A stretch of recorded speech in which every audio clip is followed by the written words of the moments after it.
you.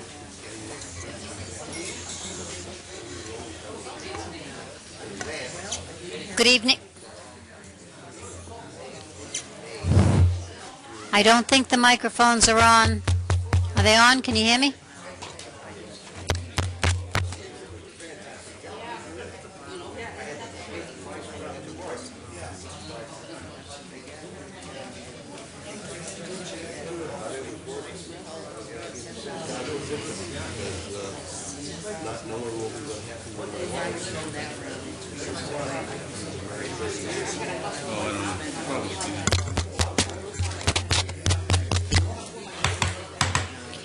Good evening, ladies and gentlemen. We're having a little technical difficulty here with the microphones, so give us a second.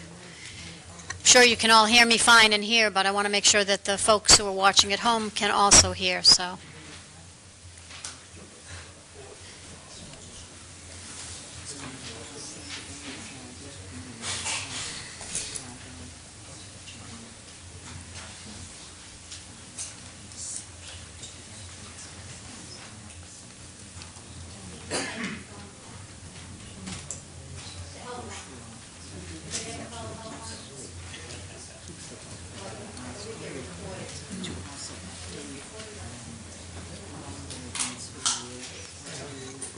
If I may, Madam Chair, last week we had a meeting in here, and they had put the microphones out in the center, so they shut off the sound so there wasn't any feedback. So I'm guessing that it wasn't turned back up at the end of that meeting. So that's what the delay is. Thank you for that explanation. I'll try to speak loudly enough for you to hear me and know that everybody at home can hear me at least. Good evening and welcome to the February 8th, 2011 Town of Wareham Board of Selectmen Sewer Commissioners meeting. May I have a roll call, please, Mr. Cruz? Yes, Madam Chair. For all four selectmen are present, Mr. Steve Holmes is absent, plus Town Administrator Mark Andrews. Thank you. Do we have any announcements? Oh, we do have one announcement. I just want to remind people that this Saturday is the Love Your Library rally. It starts at 10 a.m. and will go until 1 p.m. Encouraged to come down to the library. Speak to your state representatives, Senator Mark Pacheco and Representative Susan Williams Gifford. Try to get them convinced of what they already know, I think, but libraries need more money. So come down and show your support. There we go. Surprise. Does anyone else have any announcements? No? Okay. We have citizens' participation. Is there anyone who would like to speak before the board this evening? Ms. Martin, up front. Hi, Eleanor Martin. I'm president of the Onset Bay Association, and I'm here representing Mary Lou Payton, who was the past president of the Onset Bay Association, and she is very upset that she couldn't get here tonight, but she had a slip and fall this week and has a torn rotator cuff, so she's going to be out for a while. But she asked me to read this letter to you. It's addressed to the Board of Selectmen, Town of Wareham. Good evening. I truly regret not personally being able to attend and speak on behalf of Town Administrator Mark Andrews. I recently slipped on the ice and now have a torn rotator cuff and am unable to be present. For the past 17 years, during my involvement with the Onset Bay Association as president and as a member of the Board of Directors, I have had contact with the past 5 town administrators. I am happy to report that working with Mr. Andrews has been a unique and positive experience. Mark actively sought out members of the community and worked to establish a better understanding of its needs and wants. His Summer Safety Initiative is a perfect example of the municipal department heads of the Onset Bay Association, Wareham Village Association, and the Wareham Garden Club meeting weekly to review the needs of the various scheduled events. While current economic challenges frequently required sometimes severe financial discipline, Mr. Andrews did his best to make the most of the opportunity and encouraged us to do the same. As they have so many times in the past, there is no question that Wareham and Onset will come through these challenging times. I am convinced, however, that the journey will be better for the citizens and guests alike by having the continuous input and guidance provided by Mark Andrews as Town Administrator. Sincerely, Mary Lou Payton. And I'd just like to add for myself, although I'm new at being the president of the Onset Bay, I have been active in the association for the past 3 years, and I have seen the difference just recently that working with Mr. Andrews has made for the town. Thank you. You're very welcome. Could we have a copy of that letter? Certainly. Ms. Lindsay, did you want to speak? Yes, pretty much in full agreement with Mary Lou. We have worked so well together with all the department heads, the Onset Bay Association, Mr. Andrews. He has shown a tremendous amount of his expertise and finesse and pride in our community, and he is moving us in the right direction. He works diligently tending to all the needs of our residents when they call, and our merchants, and trying to make them as successful as well. Thank you very much. Thank you. Is there anyone else who wishes to speak during citizens' participation this evening? Mrs. Bronk?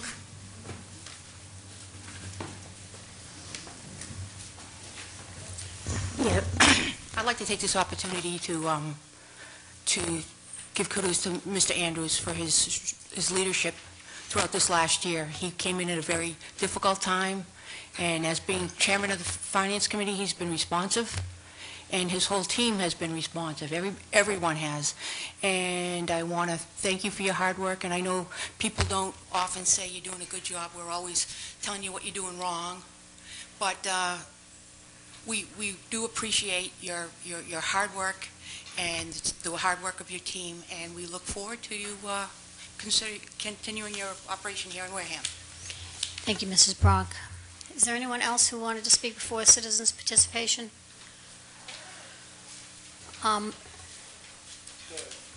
Mrs. Furler?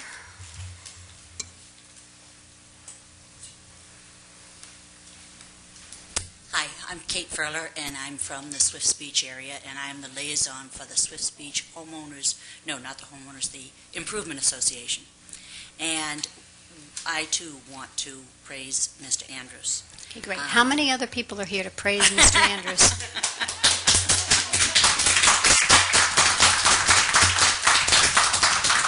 Thank you. Thank you. We do appreciate your good words of support. I'd like to encourage people to send your words of encouragement, support to the board in writing. It's great that we have, so much popular support for Mr. Andrews. His performance under the contract does fall under our purview, and we are responsible for evaluating him. And again, we appreciate. I know you want to say one more thing, so, and then I'm going to ask the rest of the folks to, like I said, a number of issues that we needed to talk with Mr. Andrews about, and he has been very responsive and very timely in solving small problems that we have had.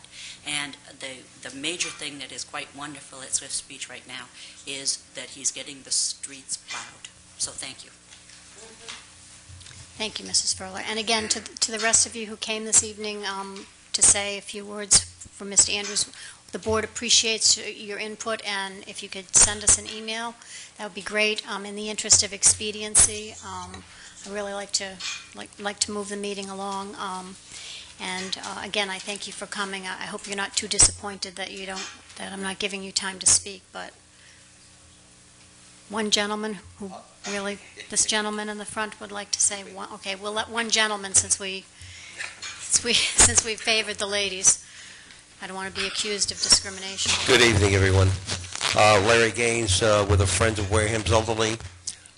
Ditto, we will send a letter of recommendation. What is the time limit on that? There's no real time limit, just I don't know when the evaluation is as soon done, as you can. I'm going to be putting before the board this evening whether or not they would like to have the evaluation done next week when Mr. Holmes will be able to be with us, or if they would prefer to move forward. So I'm not sure, Mr. Gaines, whether we'll be doing tonight or next week, probably. Okay. The other reason I'm here is making an announcement for this weekend. On the Friends are holding a fundraiser, something a little different for a change. We're doing a wine tasting after the other event that's earlier in the day at Brown's package store.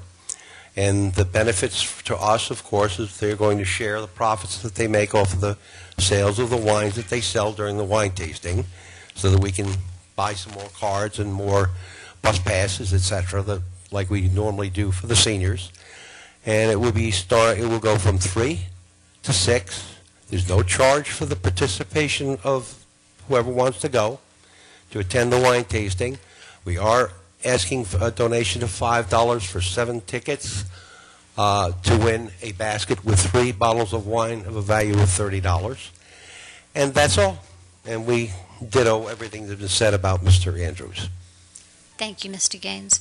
Is there anyone who would like to come before citizens' participation for any other reason? Would you like to come forward and identify yourself for the record, please?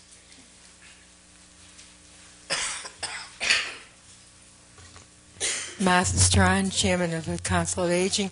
I just wanted to give a friendly reminder. I know there is posting, but we have the District Attorney for Plymouth County coming on December 14th for 10:30 a.m. presentation, which I highly recommend, talking about default and talking about fraud for seniors, and I think it's very beneficial. So I'm hoping that we'll have a very good turnout. Thank you. You're welcome. Thank you for that reminder. Anyone else? Thank you. Mr. Cruz, we have some bills. Yes, Madam Chair, we have 2 bills before us. The first one is from CDM. It's partial payment number 8, contractor Gioso & Sons at Sprague Street, Hyde Park. It's for time period October 1st to October 31st, 2010. Contract number 2, project number CWSRF 3022, estimate number 8 for $375,988.55. So moved. Second. There's a motion and a second. All in favor? Aye. Opposed? Abstained? It's 4-0-0. Next one's from CDM also. It's for Gioso & Sons, partial payment number 9, from time period November 1st to November 30, 2010.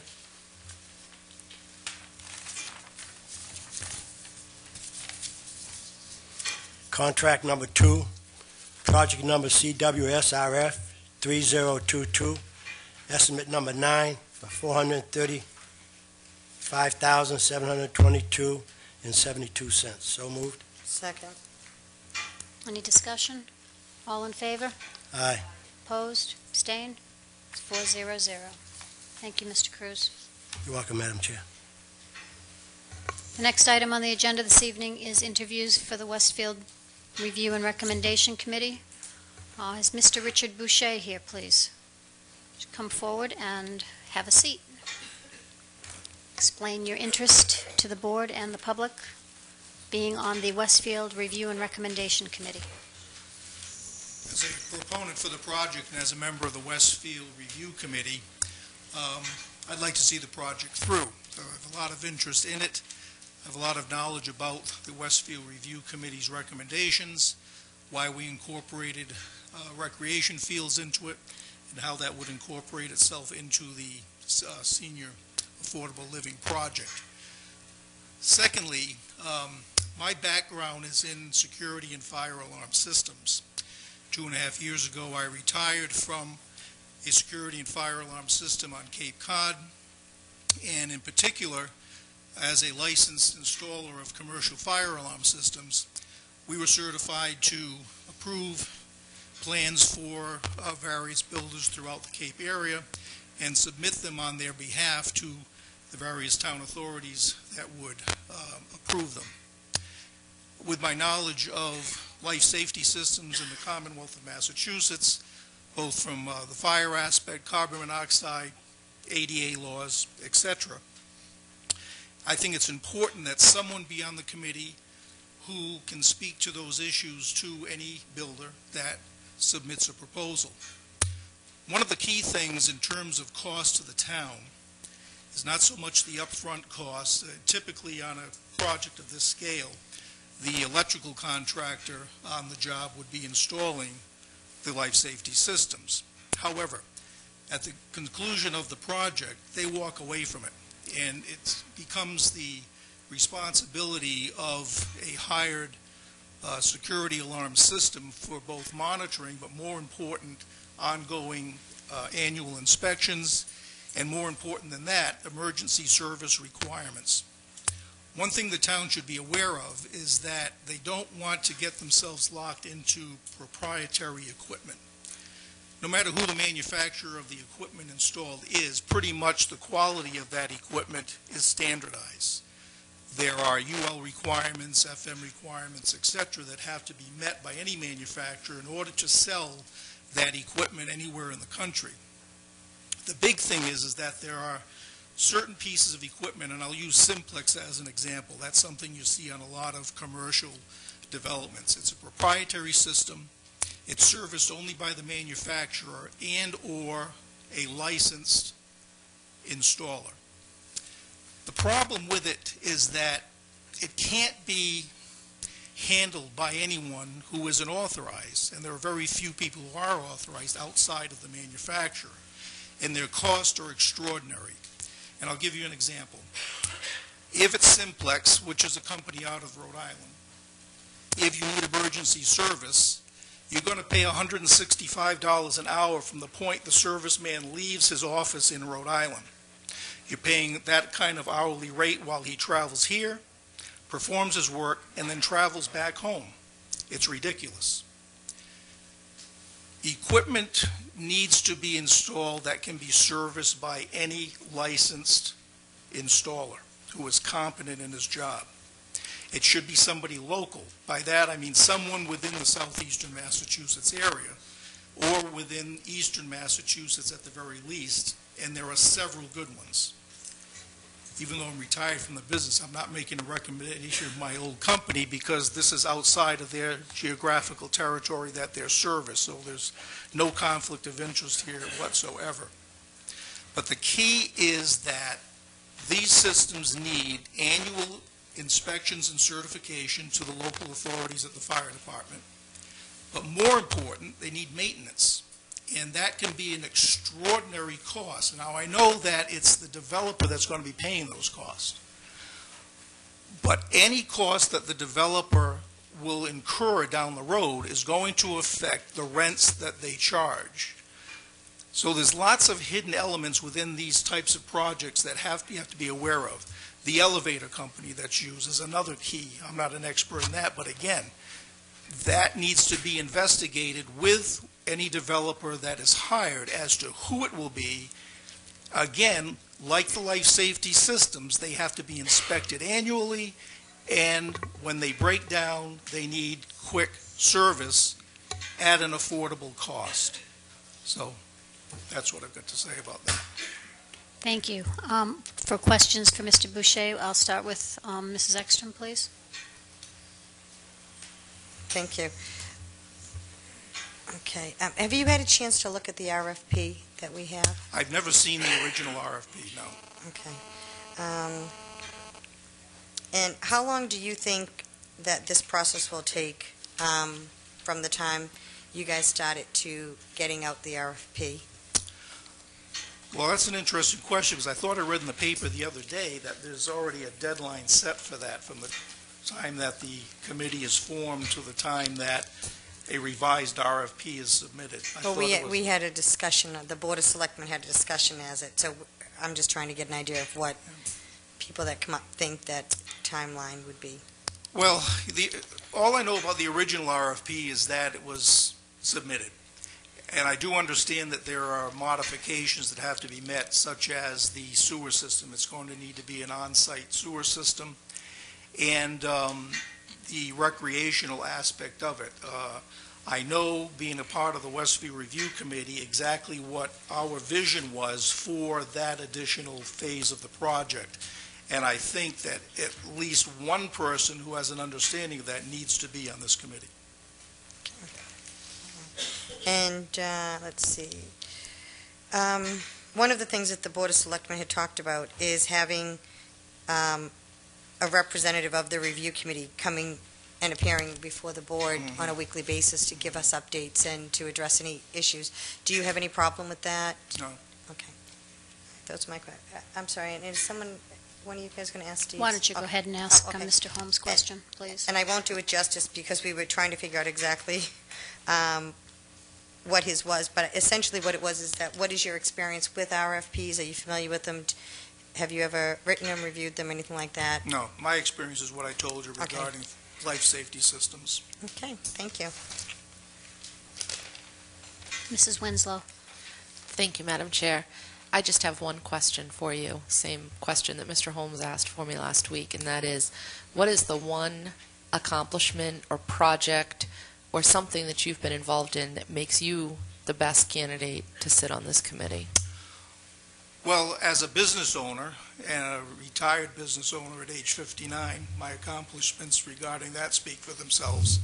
On the Cape, in terms of, again, getting back to my experience with the fire codes and life safety codes and federal ADA codes that we dealt with, my company was the largest installer of security and fire alarm systems on the Cape Cod proper. Great. Thank you. Mr. Cruz? No, Madam Chair, I don't have anything. Mr. Boucher, as a member of the Westfield Review Committee, prior member of the Westfield, the review committee that brought this forward, what do you see as your personal vision for the outcome of this project? Well, I think it's obvious to the majority of people that affordable living for seniors in this community is a dire need. I've heard some arguments that the fact that 100% of the residents won't be Wareham residents is a problem. However, in answer to that, it's quite possible for 100% of the residents to be Wareham residents if Wareham wants to take on the cost of the project itself and borrow the money and simply hire a contractor to build it without relying on federal or state funds, which is where the requirement for non-town residents coming in. So it's kind of a moot point. We need housing for seniors. We need affordable housing for seniors. More importantly, we need decent housing for seniors. And it says here on your application that you were on the Council of Aging Board of Directors? Was, That's right. at the time. Okay, thank you. I don't have any further questions for Mr. Boucher. Anybody have any by the ways? Thank you for your time on the Thank you very much. Westfield Committee and for offering to continue on with your expertise. The next candidate we have this evening is Mr. Bruce Savageau. Would you come forward, please?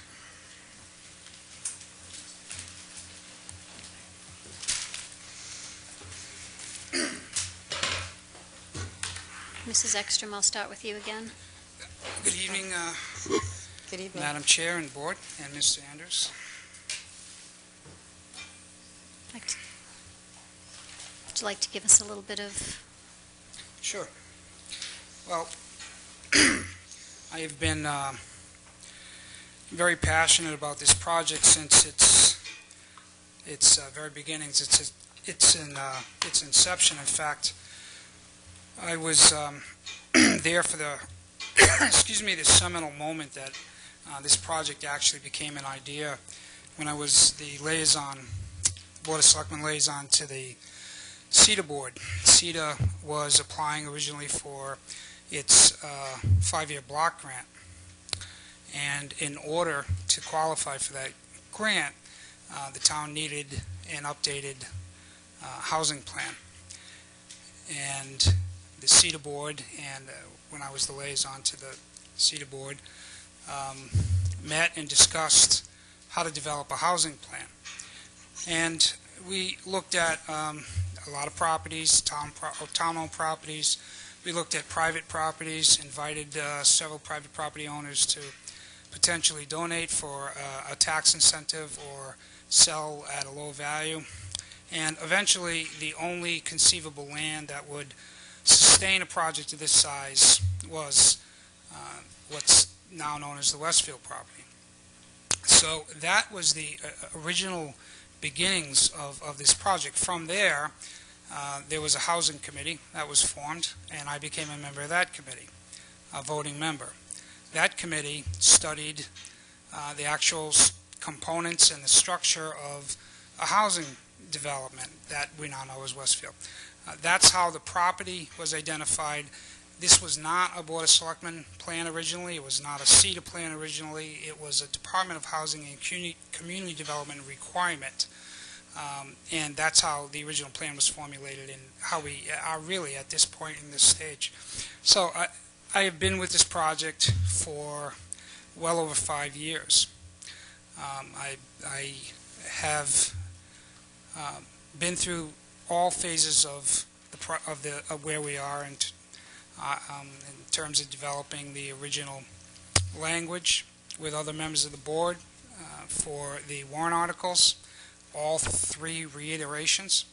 I was, as part of the Board of Selectmen, involved in the hiring and continued collaboration with the consultant, Mr. Heaton, that advised the board. And I had been through the RFP process in all of its various stages multiple times now. So I think I bring an institutional knowledge and a historical knowledge about this project that would be very valuable to the committee and would be valuable to the board in our advisory role to the board as a committee. Thank you. Mrs. Ekstrom. Thank you. Now, I know you had the opportunity to actually work on the RFP, but have you had a chance to look at it recently, or? I've read it several times. Okay. Not only this last reiteration, but the original when we had the assisted living component that we had to give up. So this would be the 3rd RFP document, if you will, okay, that we would need to devise. All right. And what do you think the most important component of the RFP is? Well, I think there's not one most important. I think there are 3 critical components to the RFP that we're going to need to spend particular time on. First is the new recreational component. That's very important because that language in the RFP is going to be the basis of the contract language in the contract between the developer and the town. So who will actually develop, to what extent, the new grounds, and who will be responsible for the ongoing management, whether that's the management company or the developer, and what will be some of the contract terms and conditions, such as who will sublet those fields, under what terms and conditions, what liability will the town have, and so forth. So that's going to be very important. Sewer was mentioned. Maybe I haven't been keeping up with current events, but I'm not particularly sure why sewer is out of the question for this project and why we need to do a package treatment plant. I think that it would add exorbitantly to the project cost, at least $1 million, whereas, if you recall, under the last RFP, we actually did get at least one developer who was willing to lay in sewer at their costs, which adds to the financials of this project, because the more users we add on to the system at no cost to the town, that's a benefit, direct benefit, not only to the town in terms of new user fees, but to the existing users because of the project costs. The existing sewer rates would be affected. The 3rd component, I think, is what I had mentioned, the management contract itself. I know in the RFP we had sort of a boilerplate language as far as the management contract and agreement. But I've read that agreement, and there's an awful lot of room for the management company or the proposed developer. I don't want to say they can drive a truck through some of the holes in those clauses, but they can certainly devise it to their advantage. And I think we need to be very, very careful about that. This is a 99-year lease on the land, and we need provisions and clauses in that agreement that will allow the town to intercede or even revoke the agreement and take the land back in the most extraordinary circumstances. So those three areas, I think, are going to be really vital for us. Thank you. And how long do you think the process will take? Just to get this RFP bid and out, which will be a coordinated effort with under 30B, the Chief Procurement Officer, which is Mr. Andrews, we would need to coordinate both with the Board of Selectmen and his office 30 days, 1 month, 4 meetings. The first meeting would be organizational, establish a chairman, a clerk to take notes to comply with the open meeting laws, discuss the parliamentary procedures that we'll operate under, including the open meeting laws, discuss our agenda, our goals as provided to us by the board, and just basically get our structure in place. That's the first meeting, followed by the next 3 meetings, which would be to actually craft the RFP. Okay, thank you. And we had mentioned about having a representative from the committee to come to the Board of Selectmen on a weekly basis to update us. You wouldn't have any problem with that, would you? Problem? No. The reason why it's so critical that this committee and the Board of Selectmen work in tandem and frequently is because ultimately we want to get this project certified and all of these units countable as affordable units. That means a local initiative project. That's what this project would need to be, and that is the Board of Selectmen's charge. And in order to get this approved by DHCD and all of those units counted so we can build towards our 10% threshold required under DHCD, it's really important that the Board of Selectmen be very involved in each step of this project, not just to approve an ultimate bid and developer, but to be in compliance with those procedures in the DHCD process. So I think it necessarily has to be a close and frequent relationship there. And then, and I think you answered this, and I don't know if Steve's question was, what is your experience with RFPs? I think you answered it with as far as the writing and rewriting of these ones, but if you have anything else that you wanted to add to that for Mr. Holmes' question. I don't know if it was Mr. Holmes' question or Mrs. Winslow's question as to what is the most relevant experience. That's Mrs. Winslow's question. Well, to answer them both, this would be my third experience with this specific RFP, which I've already answered. I guess to Mrs. Winslow's question, most relevant experience, again, this experience, this project, and I would also add that I've had experience. I was on the school building, the middle school building project on that building committee. And there were several what I would call mini RFPs within that overall project. It was a $22 million project. It was a redevelopment, but in actuality, that middle school, the majority of which is completely new construction, so I would consider it new development. And that was, of that $22 million project, we came in on time and slightly under budget. So I have had experience on both the Board of Selectmen side, liaison to CETA, sitting on the middle school building project, and also being a Serpent commissioner, and where we constantly dealt with RFPs in the form of federal and state projects for roadways, highways, bridges, and other municipal projects. Thank you. Thank you. Are you all set, Mrs. Winslow?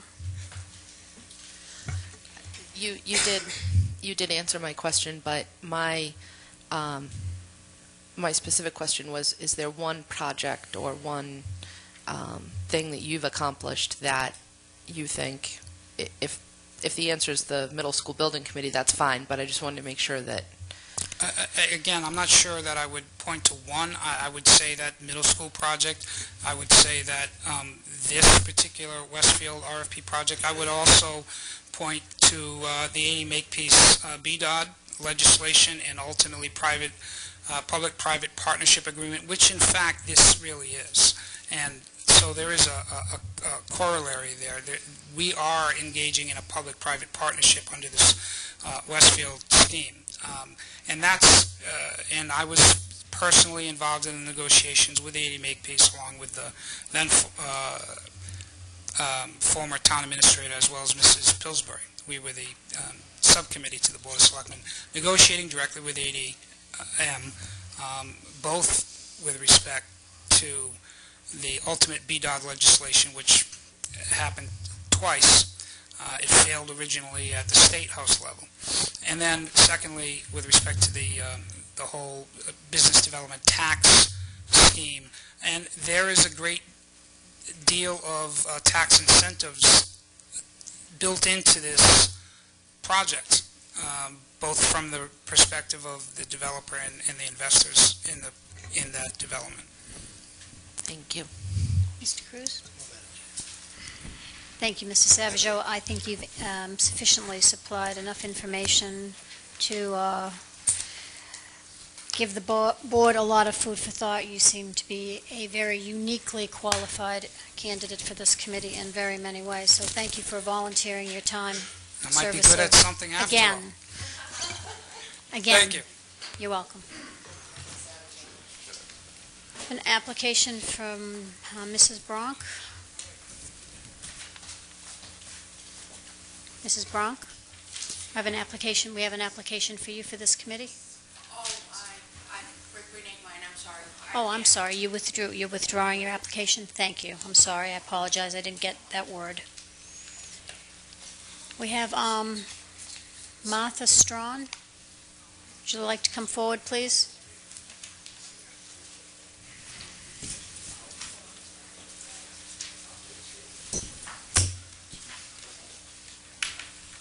Bruce is a hard act to follow.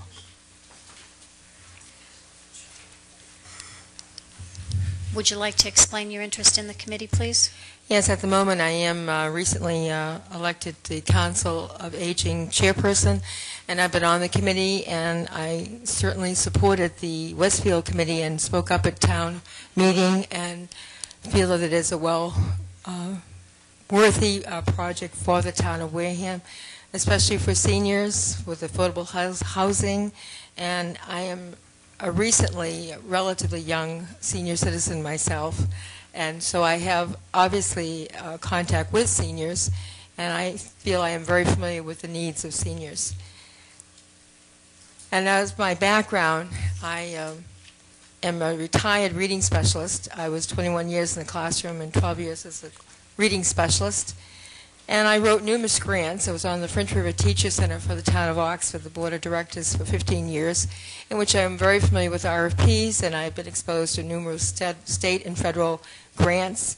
And I wrote the first teacher-made state grant for the state of Massachusetts. I'm rather proud of that. It was before Proposition 2.5, and it was renewed twice, and it was for classroom management. I'm also very active in the Mass Reading Association, the International Reading Association, and the Mass Teachers Association, in which I've been involved with grants. For my local reading council, I've written numerous grants where out of 26 honor council grants, I wrote 17 of them, and they've all been approved. And again, I continue being involved in these organizations, and when I take on something new, I do put something aside. So I do stay relatively active as a senior, and I'm hoping that when you do make your selection, that there will be a relatively young senior on your committee that is familiar with the needs of the seniors. Thank you. Mrs. Ekstrom? Thank you. Have you had a chance to look at the RFP? Yes, I have. Okay, and what do you think the most important component of the RFP is? I think the most important is the affordable housing. So I am, say, on a fixed income.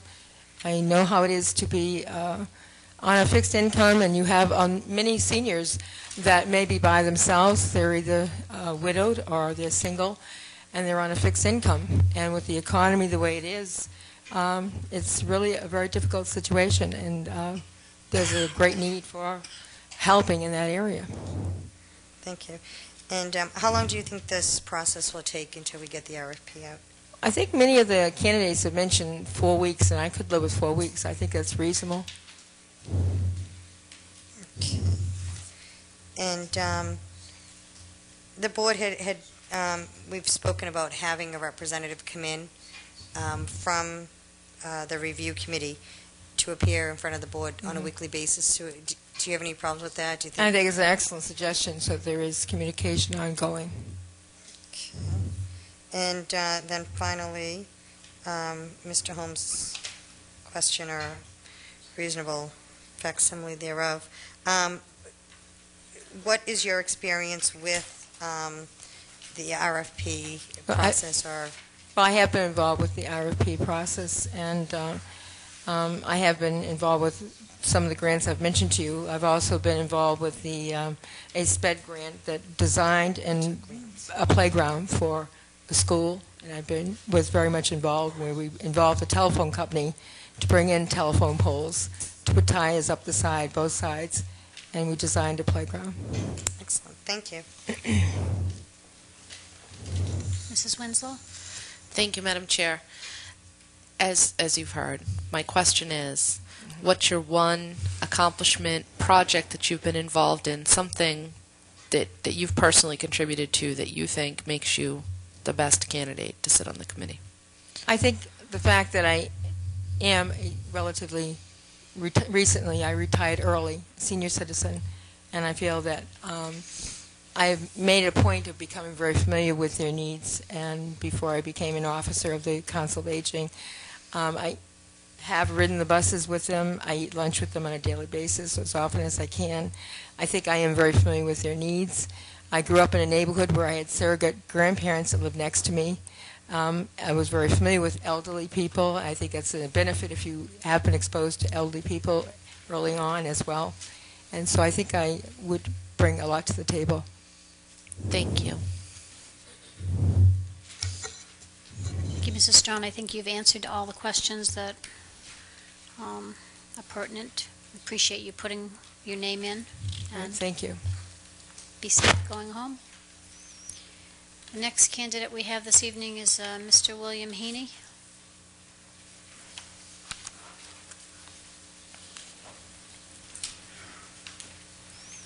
Good evening, Bill. Good evening. Thank you for coming in. If you could explain your interest in the project and what your unique expertise might be. Sure. My name is Bill Heaney, and as some of you may have known, I spent a large part of my career at UMass Dartmouth, and during my time at UMass Dartmouth, I was involved in and responsible for about $150 million worth of new construction. That new construction went the entire gamut from residence housing to office buildings to high security laboratories, and it even included athletic fields. And with that experience and background, I believe that I'm qualified to serve on this committee and actually help in the development of the RFP. This, excuse me, this project for the town of Wareham is essentially a design-build contract, and in one of those kinds of contracts, what typically happens, there are some good points to it and some bad points to it. The typical good points are that you set your expectation and you have one party to deal with, and that's the developer. The developer brings the architect, the developer brings the engineers and so forth, and completes the project for you. In this project, it's essentially the same as that. The downside of a design-build project is that you have to be exceptionally specific in the front end, because you don't get a second bite at the apple. And if this were a design-build project that the town was going to own, the RFP would be this thick. Every nut, bolt, piece of plywood, shingle on the roof, insulation, everything would be specified. I believe that this project doesn't reach that level but it does reach the level of specificity. And I have read the RFP. I will say that I did it today. And in a quick review of the RFP, I noticed several areas where it lacked specificity. And, the one that jumped off the page at me is the number of units, or the way the units were described. And the units are described as 150 to 200 units, and some will have one bedroom and some will have two bedroom. It doesn't say how big they are. And so technically you leave that decision up to the contractor, or the developer rather, and you may end up with something a lot smaller than you had envisioned if you don't sit back and take the time and actually lay out, at least in your mind, how large these units should be. So I think with my experience in both project development as well as finance, I believe I'm uniquely qualified to serve on this committee. Thank you, Bill. You don't mind if I call you Bill, do you? That's fine, Jane. Good. Well, we've known each other for a while, so. Mrs. Ekstrom. Thank you. Okay, you had a chance to look at the RFP. What do you think the most important component is of the RFP, Mr. Heaney? I don't think there is one most important. I think there's actually two. And the two that I think of is defining the project and what our intention is in the project. I think that's huge. And the other is in the whole area of defining the specificity of what we want in the project and design objectives section. Great, thank you. And how long do you think this process will take? The RFP process? Yeah, from now until we put out the RFP. I've heard 30 days, and it could take 30 days. That's acceptable. Sure. Okay. Yeah. Okay. And as we've talked about, the Board of Selectmen, we were suggesting having a member of the committee come in on a weekly basis. Do you see any problem with that, or none? Think that, okay. None whatsoever. And then, thank you. And then Steve's question, I guess probably your experience at the college, but your experience with the RFP process? Each one of the projects that got developed had an RFP, and there's a half a dozen of them out there. Great, thank you very much.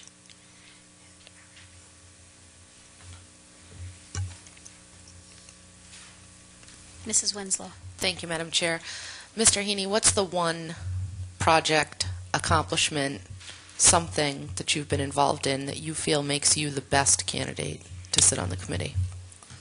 When I think back over the projects that I've done and been involved in, what comes to mind that answers that question is what's called the Woodlands Commons at UMass Dartmouth. It is a 6-building design-build project that was developed in some would say record time to meet the needs of students coming in under budget and ahead of schedule, and so that's my answer. Thank you. Mr. Cruz? I think maybe you're unique in a unique position to answer this question. I haven't asked it to the other candidates, but do you really believe that this project might be a source of revenue for the town, Bill? The project could be a source of revenue for the town. You have to get into the details to see that. But as I understand it, it's a taxable project. And depending upon how it gets developed and the occupancy and so forth, it could be, absolutely. Whether it's a money maker or not for the town, I think it's absolutely necessary for all the reasons that others have said about senior housing and 40B and all of that. I don't think it's going to be a drain on town resources at all.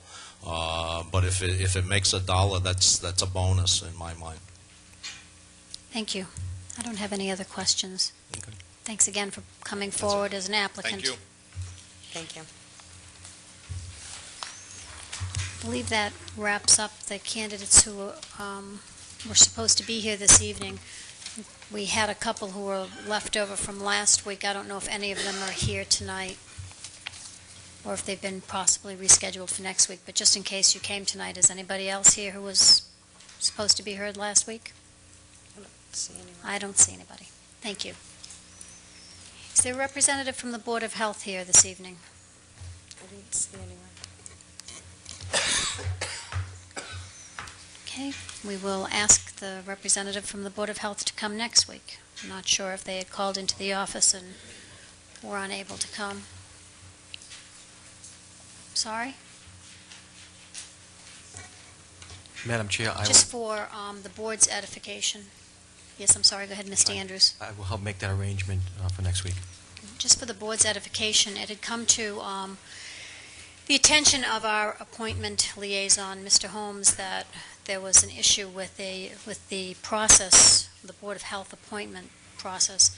There was a vacancy on the Board of Health, and apparently they for some reason thought that it was within their purview to reorganize within their own board and appoint and/or promote an associate member to a full member.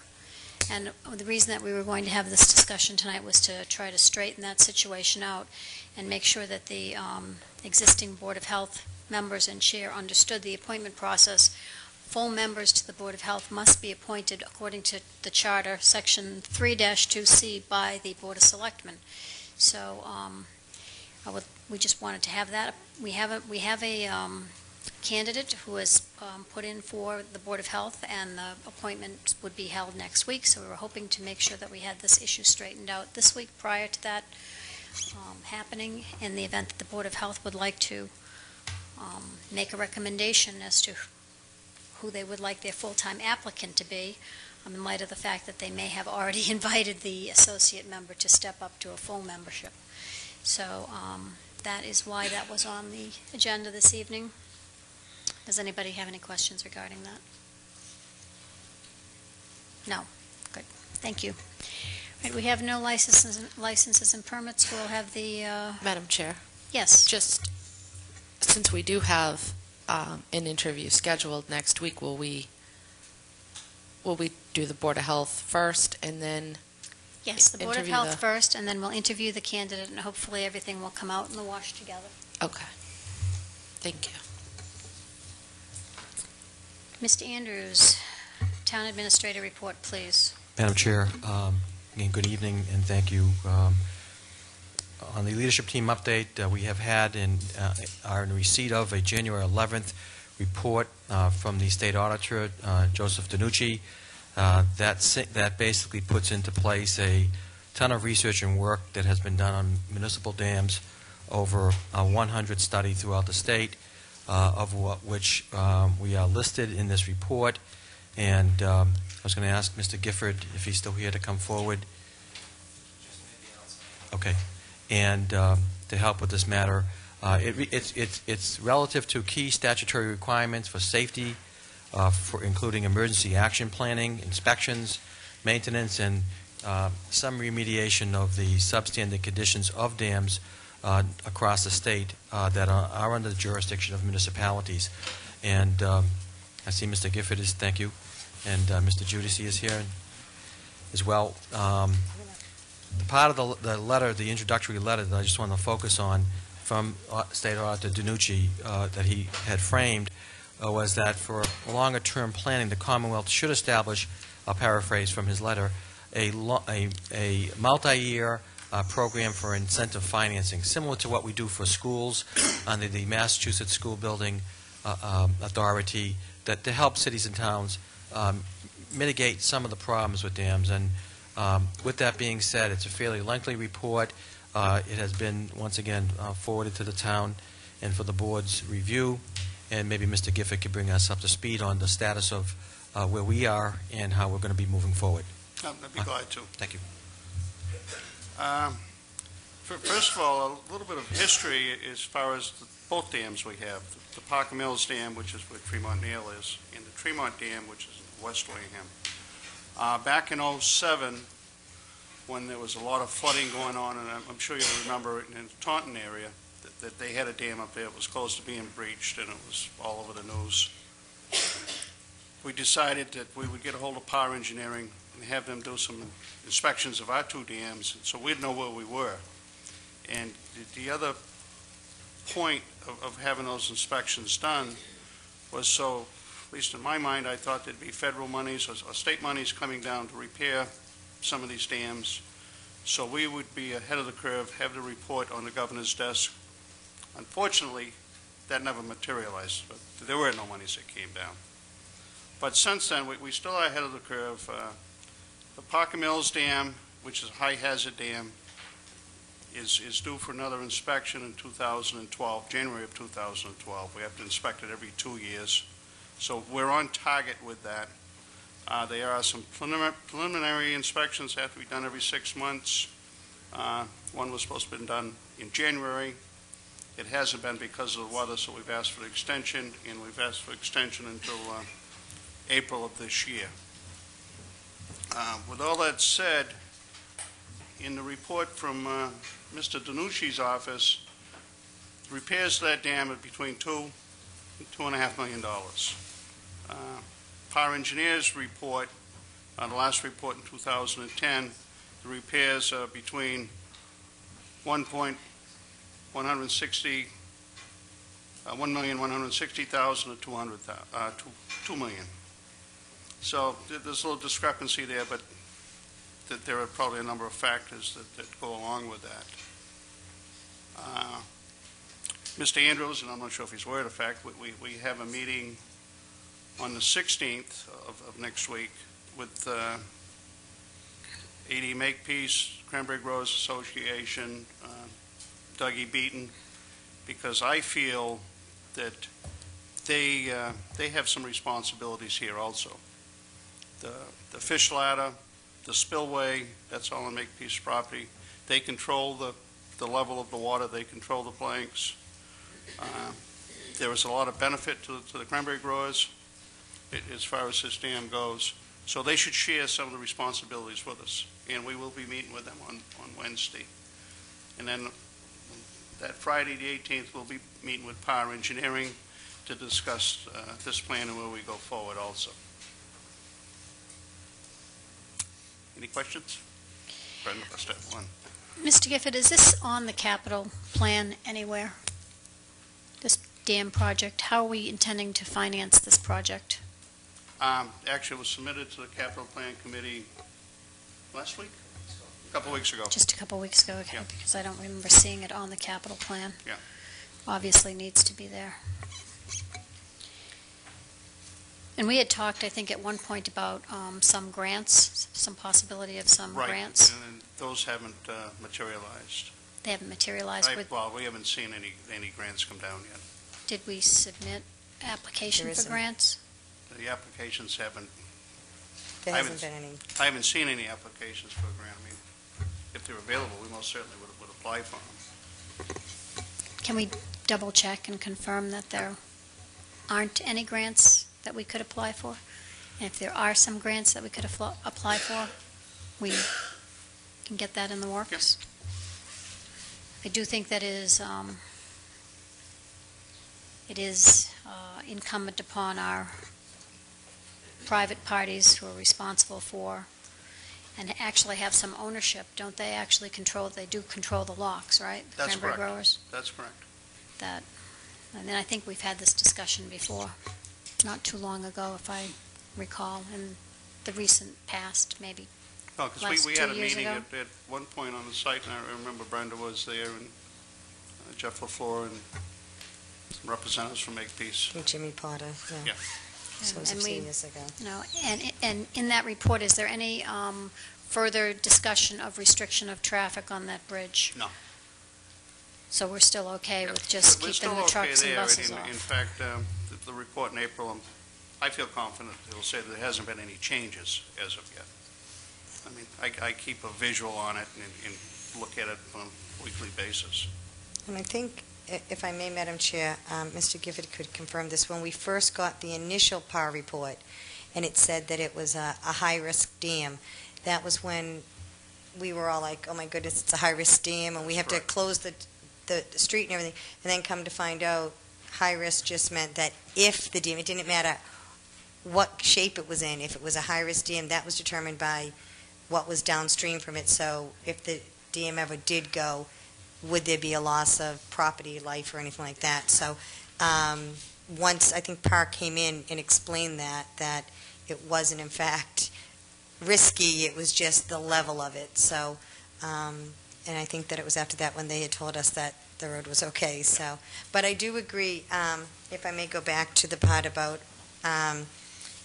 other people having ownership, and it's been a couple years, so I don't remember, but I know there is a Mass General law that deals specifically with dams, with cranberry bogs, and with the authority. It's either 139, 258. I have it at home. I know I do. And it actually specifically talks to exactly what you were talking about as far as if they have control over it, if that, if they have access to the land or all of that stuff, that there is some responsibility on their end for that. So if we could find that out before we meet with them on the 16th so that we have an idea, or maybe talk to council and get,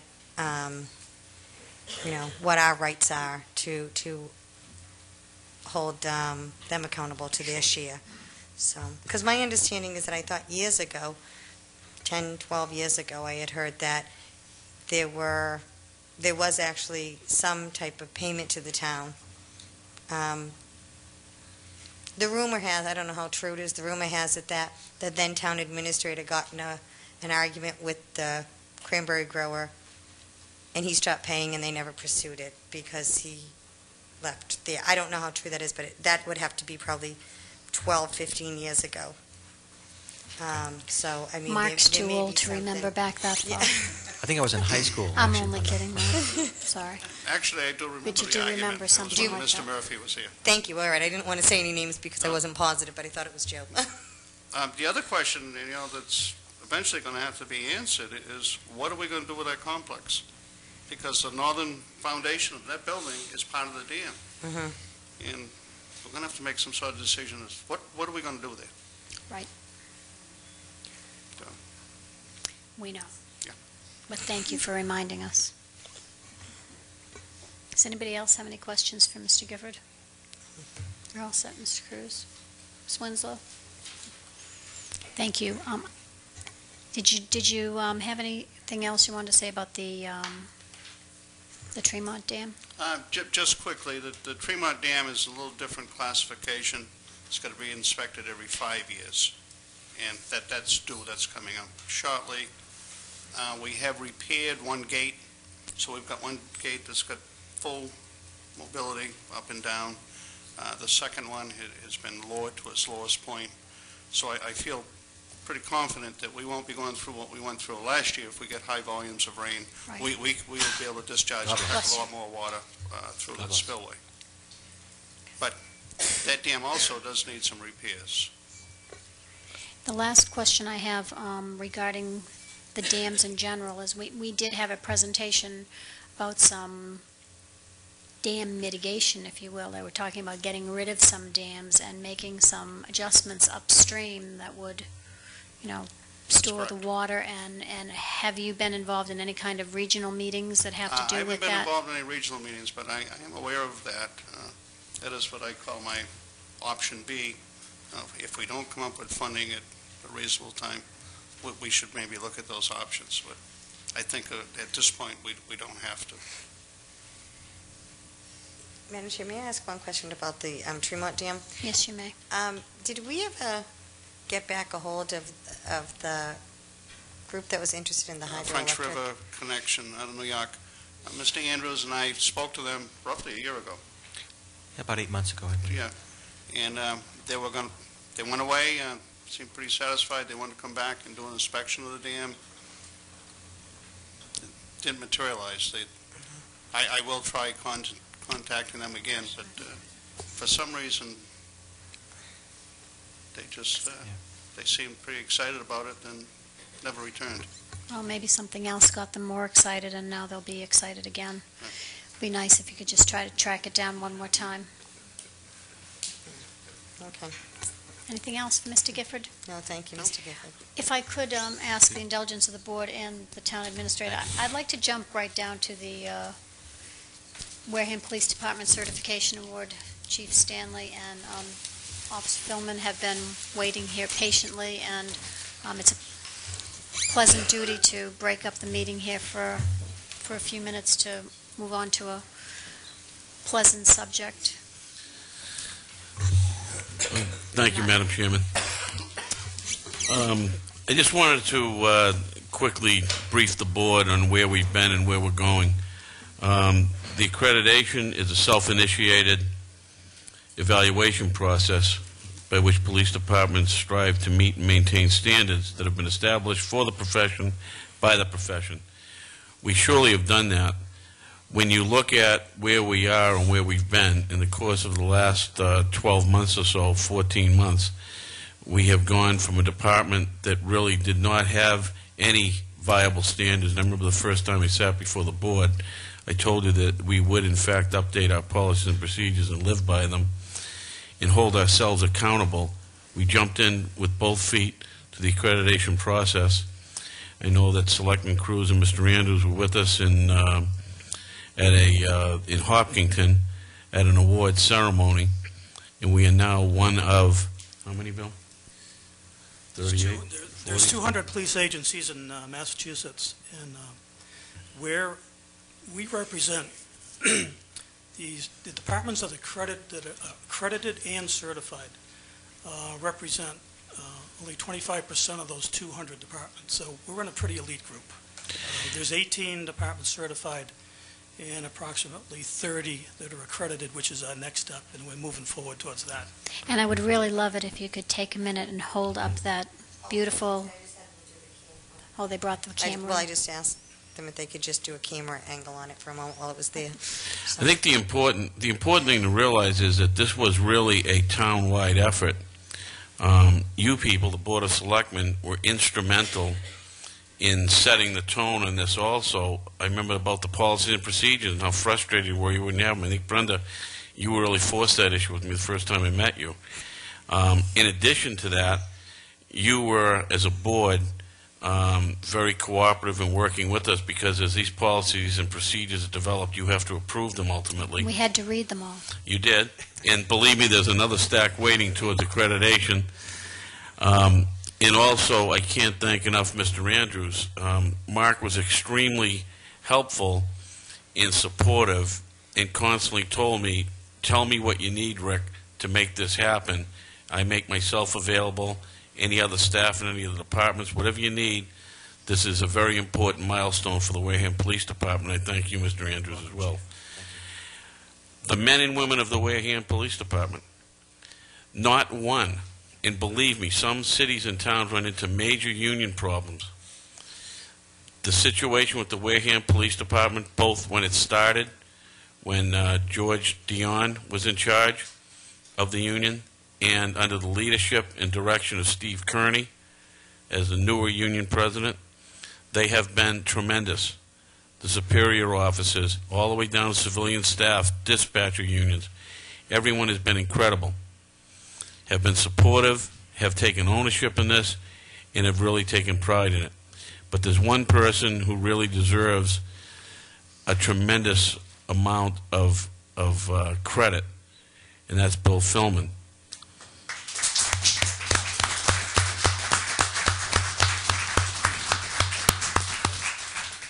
When Bill Philman offered to take on this task, I wasn't aware, but in his years in the military, Bill was instrumental in working on projects just like this, on standards and so forth, and standard development.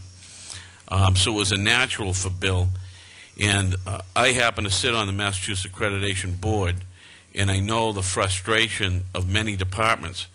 And I know the frustration of back in North Andover also, some of the things that I went through getting accredited. And it was a learning process. But Bill Philman was able to navigate through the accreditation process with expertise, with the wherewithal to know how to get around problems and to deal with them, and to make it work in a facility such as the current Wareham Police Department building itself, which is extremely difficult to work in. Bill was able to make all that happen, and Bill, my hat's off to you and public congratulations.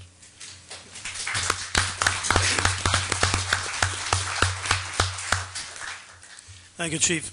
I think the chief broke into my office this afternoon and stole all my talking points. But again, this was by no means a one-man show.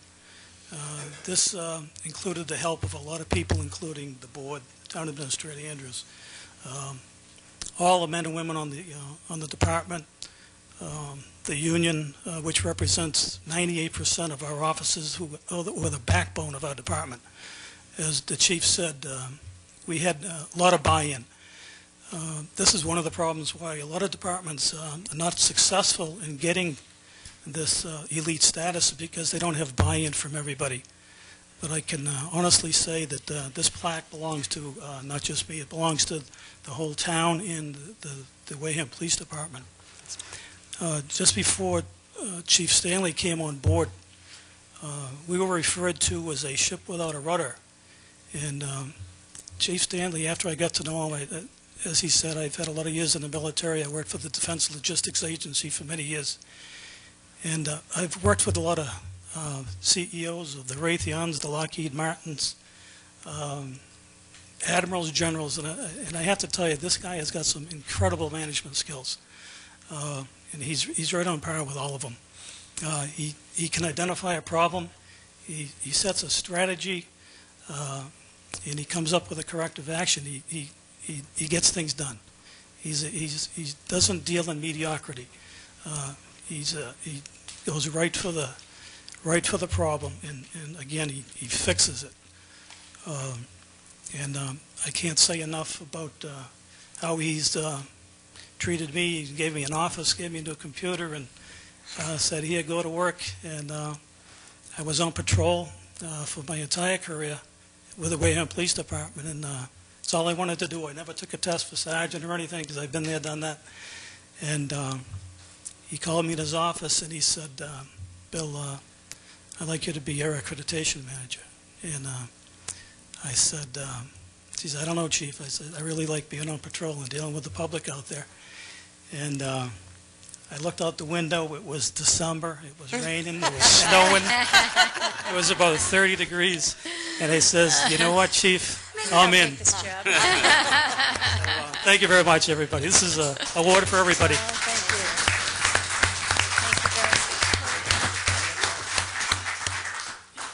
I'd just like to say, on behalf of the Board of Selectmen and the entire town, thank you both.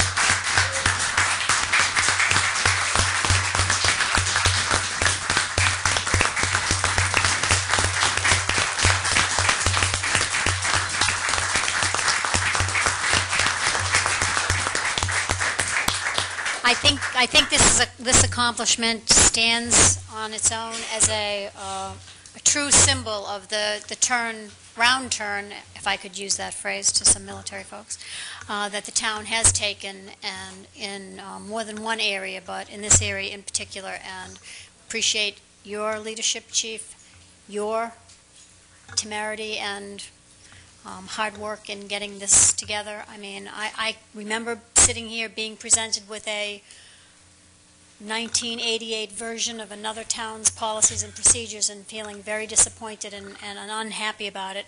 And I just think that it's a breath of fresh air, and thank you for the good job that you and all your men and women are doing every day on behalf of the town. Thank you, and we'll see you. We'll see you in May for the accreditation. Mm-hmm. Great, great. Yes. Looking forward to it. Thank you.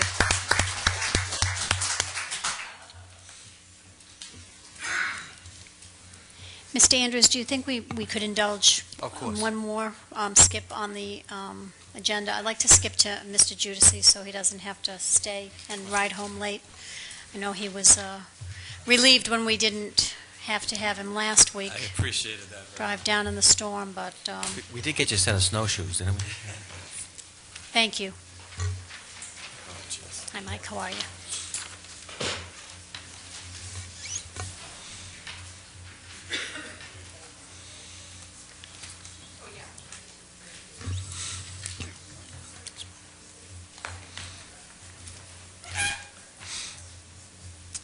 Thank you, Madam Chair. Mike Judici from CDM. Just going to give a quick update on the status of the two construction projects that are ongoing, Contract 1 and 2, and then I understand we want to have a little discussion about Contract 3 as well, and what the status and direction is on that contract. In terms of Contract 1, project is essentially completed. At this point, we're down to just punch list items, which are those minor items that need to get resolved by the contractor before its contract is 100% complete. The majority of those items involve restoration of front yards and properties, and the likelihood, the majority of that will be finished in the spring. It's not the type of work you could perform at this time of year. There are a few other items that they're working on to get that list taken care of, but the majority of it will be done over the next several months in the spring once the weather breaks. In terms of Contract 2, Oakdale and Cromeset, at this point all of the sewer is installed in the streets with the exception of the run in Mattapoisett Road. As you know, we've moved the pumping station for that area onto Mattapoisett. That pumping station will actually be located below grade in the street. We're in the process of finalizing the shop drawings for that pumping station. Once that's completed, they'll start construction on that sewer and install that pumping station. There's also an easement that needs to be finalized and recorded for the electrical pedestal and generator associated with that pumping station, in addition to the easement that's required for the Cromeset Road pumping station that's in process as well. So both of those easements are expected to be moved along within the next month or so, and the contractor can schedule the work for those two pumping stations. The surge tank that we talked about before that was installed at the Narrows pumping station has been completed. At this point, we're waiting for startup and testing from the manufacturer of the tank. It was initially scheduled for this week, and they canceled that, and we're hoping to get them out in the next week or so to get the final testing and startup and training done on that system. Can I stop Absolutely. One quick second? I think Mr. Campina, with the surge tank being completed, would like permission from the board to send out letters letting people know that they can tie in on Contract 1. I believe we do need permission from the board to do that. I'd like to ask that permission, if you let us out. Mrs. Winslow. Did you say Contract 1? Yes. Okay.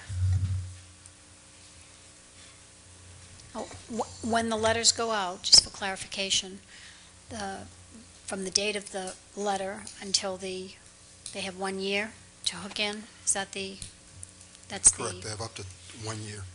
So if you send the letters out in February, then they have till February of next year to hook in. Yes. How practical is it for anybody to start hooking in right now? Well, for me, I don't know, but I have requests. I have one gentleman in particular that needs to close on property and actually tie in. He's buying a piece of property in Parkwood, and the bank won't close. So he's asked for a letter. He's asked to tie in. And I said I couldn't give him that permission, that would have to come from the board. I have others that are asking for permission to tie in. So there's a few people out there, to each his own. So I think if we get the letters out, those that want to tie in now have that option, and the rest have the rest of the year, the summer, spring, and fall. So I thought I could make everybody, address everybody's issues. Right, I understand. Thank you. Mrs. Ekstrom? I would say, so if someone ties in today, they will have sewer facilities tomorrow morning. Correct. The surge tank, it's already to go. is done, yes. I asked CDM implicitly, if someone was to tie in today, flush the toilet tomorrow morning, we are able to operate, absolutely. We can move that product along, transport it, and bring it to the treatment plant and treat it, absolutely. Okay. In order for them to tie in, what's the process for the destruction of their current system? Isn't there some requirement that they also have to? Absolutely. That's part of the package. Right. Along with the trench permit, the actual installation, removing the cap, their procedure. They actually have to part of the contract, bidding it with the homeowner, is acknowledge and give them a plan to destroy, to abandon, properly abandon by DEP rules, that septic system. And they can fill it with sand. The goal is to, or crush it. They can take it out, if someone wants to use a tank, I guess. But the idea is to eliminate any type of a void in the future. It's a hazard. So that is part of the process. And when the final inspection's done, it won't be authorized until that is actually done. So that's part of the project that goes along with the installation, hooking up, and it won't be allowed to anything until they actually abandon that system. You're actually correct. Does anyone have any other questions for Mr. Campina regarding the letters? If not, I'll entertain a motion. I make a motion to send out, to allow, direct, what would be the proper motion? Authorize Mr. Campina to send out the tie-in letters to Contract 1, which is Linwood, Ladd Ave, Tempest Knob, and Parkwood Beach. Is there a second? Second. Any further discussion? All in favor? Aye. Aye. Opposed? Abstain? It's unanimous. Thank you. You may proceed with your letters. Anything else on 1 or 2, guys? Or I'm sorry? anything else on contract 1 or 2 you want to talk about? No, everything is pretty straightforward. No? Okay. Moving on to contract 3, we've had some discussions over the last number of months about how to proceed with contract 3. As I had mentioned previously, in terms of a schedule, the overriding issue right now is, as you know, contract 3 is part of the same SRF loan package as contracts 1 and 2. They were all bundled together when we originally laid out the program and submitted as essentially one project. And each of those that one larger project was broken up into 3 separate construction contracts.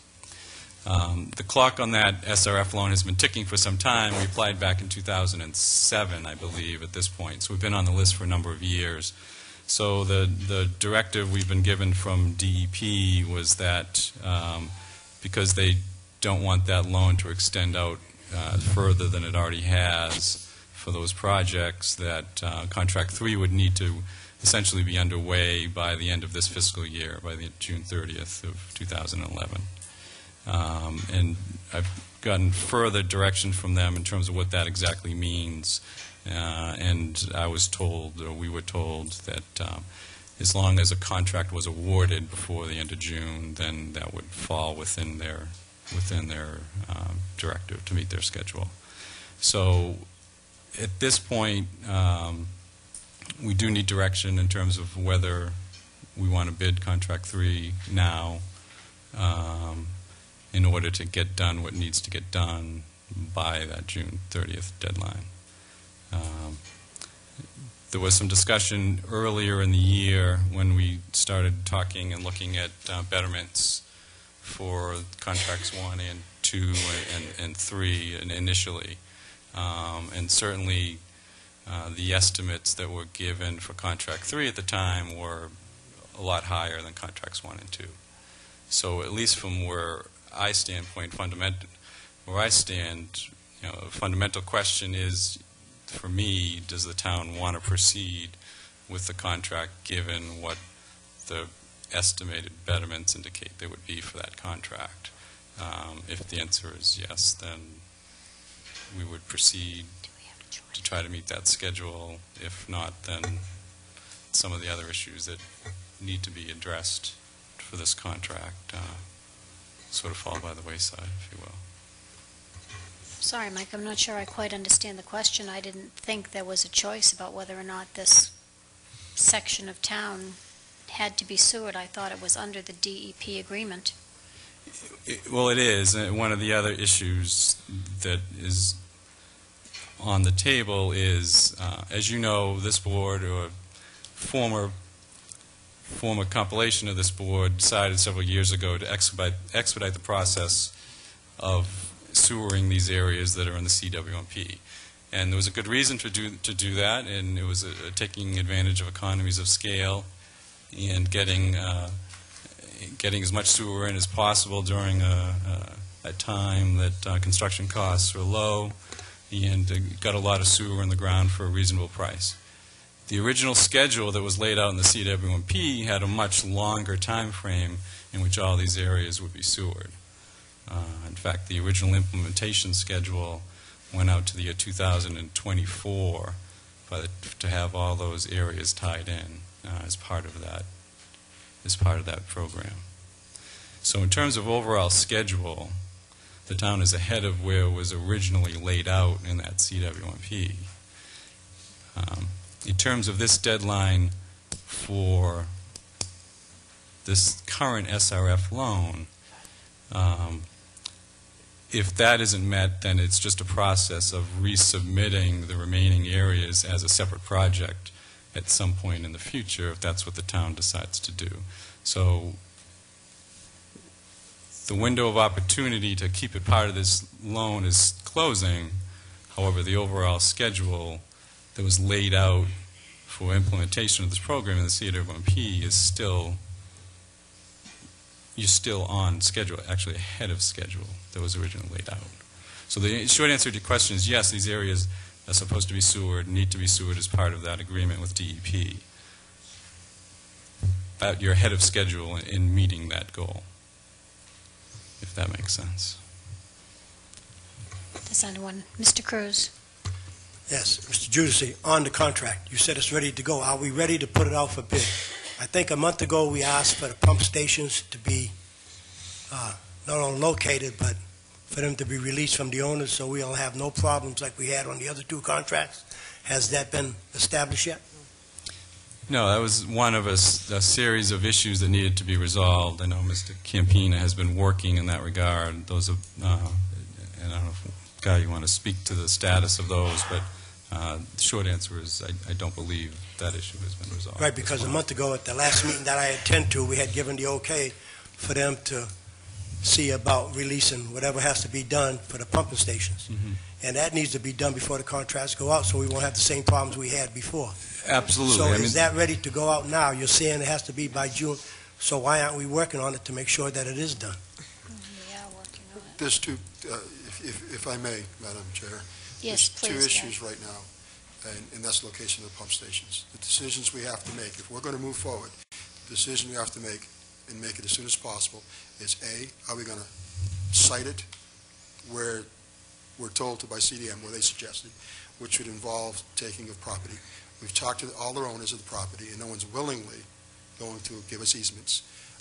They understand the process, and they understand the compensation. However, they're not willingly, without adverse, giving us the easements. Yeah. So that's one.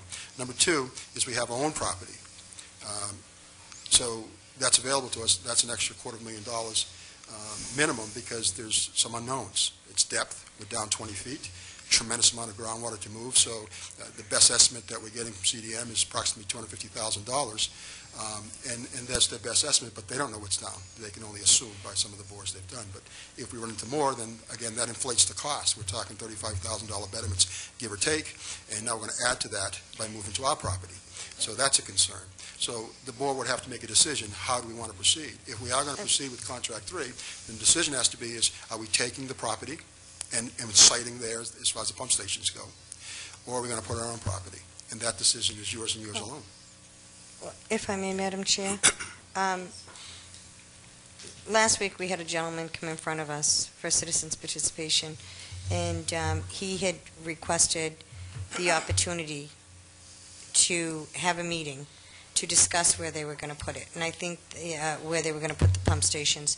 And, you know, when we've had this problem before that they weren't asked, and as Mr. Cruz said, that it was after the fact that people said, oh, no, don't change, you know, and we had to make adjustments, that I think that while I understand the deadline, that I think that it may be prudent for us, especially, as you said, Mr. Campina, that, you know, look, if they're going to pay a betterment and someone says, no, I don't want it on my side yard, but 100 other people find out that that's going to cause them an increase of $10,000 because he doesn't want it in his side yard. there may be a majority, I don't want to say majority rule, but that type of thing where there may be a discussion, because, yes, you are absolutely right. The Board of Selectmen, it is, or the Sewer Commission, it is up to them to decide that. But if once they see that, so I would think that it may be in everyone's best interest if we could make an arrangement to have an informal meeting as far as these are the areas or whatever that we could come up with to explain this to all of the residents there, because this isn't going to be, it's the last project. It's probably the more complicated of the projects. So, I'd like to at least give the people as much information as we could at the beginning of it.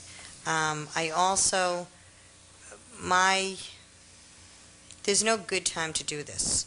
And I think that one of the reasons why the board previously wanted to be proactive was, number one, because of the pollution, that we wanted to try to do as much as we could, but it was also, as Mr. Giudice said, timing-wise. Everyone knows that today's dollar is only worth about 80% of, a dollar 2 years from now or 4 years from now.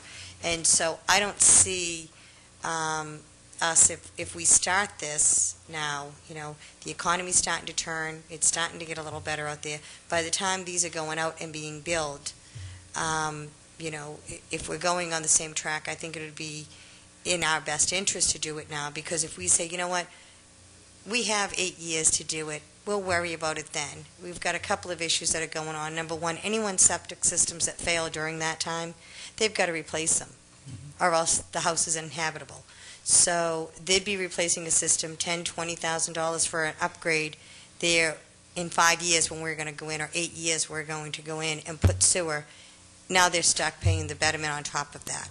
So I think that to get that done, and also, I know that number's banted around $35,000. We don't know exactly what it's going to be, but if it's $35,000 now, I'm guessing it's going to be $50,000. And right now, if you look at Falmouth and Nantucket, they're looking at between $50,000 and $100,000 betterments. That's what they're discussing right now, because they don't have the plant, they don't already have the systems in place. They're looking at 2 or 3 years down the road. And so my opinion is that we bite the bullet and do it now. But I do really think that we should come up with something to at least allow these residents to have an opportunity to see where the different places are and what, and I understand it can't be an exact cost, but if you say to them, it's $250,000 more, $250,000 to $350,000 more, which is going to mean, approximately $10,000 more in a betterment or whatever it is, just to give them a better idea. And then finally, one last thing, if I can ask Mr. Gifford, the gentleman last week also brought up, this was a while ago, that didn't we do some stormwater remediation down there? Down in Agawam? No, we didn't? Yes, we did. Okay, like 5 or 6 years ago or something? And that they didn't do the paving because they were waiting for this to come through. Do we still have money, in that stormwater remediation somewhere that we have it in reserve? Because that was one of his concerns, was that the paving wasn't upgraded back then because they said, well, we're going to be putting the sewer in. And so that he just wanted to make sure that if there was stormwater remediation money that was going to be paying to redo that they weren't going to get billed a second time or whatever. So, the stormwater remediation, that was put in with Chapter 90 monies. So if we pave it, we didn't want to pave it at the time because it's sort of foolish to pave it and dig it up 3 or 4 years down the road. Okay, I would say he just had some concerns with that. So that might be even something that if the board is so inclined to have some type of a meeting, that you can be prepared, because I'm sure someone will be there to ask you that. So, Right. In other words, if I understand correctly, that money was put in with the Chapter 90 monies. Well, the stormwater remediation was paid for through Chapter 90s. Was paid for through Chapter 90. So we would the money that was set aside for that paving area, we could utilize some Chapter 90 monies, and that would possibly help pay down for a couple of those areas, a little bit of the betterment. Well, the same as we've done. Right, as what we did in Oakdale, exactly. That's not a problem. If I may, Madam Chair, I'm sorry. Mr. Cruz. Yeah, to Mr. Campina, on the two scenarios that you had given us earlier, how soon can you come back with figures? You're saying you need permission from the board, but how soon can we have it? Because it's been a while, and if you can have this meeting with the homeowners, like Mrs. Ekstrom said, they may agree to give up some of that land because it's going to cost them X amount of money extra. So the sooner we come back with it, the sooner we can get it, so sooner we can put it out for bid. I agree, and we could probably do that within a couple of weeks. I think the critical part is going to be on Mr. Giudice because there's some dates. I believe they need another month to finish design. So we're looking at June 11th, so I think we could ask him to back it up, and we know how far we have. But within the next couple of weeks, by all means, we should talk to the residents. But I think if we go beyond that, we might put the pressure on him as far as meeting the June to get out the bid, because there's a state review process, and I don't, in my experience, the state isn't quick turnaround, so there's a time that we can't speak of. So I would ask him what he needs for time, and within a couple weeks we'll get a meeting, letters out, reverse 911, whatever. 19 sounds good. Well, I'll work to the 19th, and I'll get the town hall, and we'll move forward. We'll get out letters as quick as we can. I don't know if the school department or the police department can help us as far as getting reverse 911 to those areas. Okay. We'll do everything we can. Thank you. Sure. Mr. Giudice, would the 19th work with you?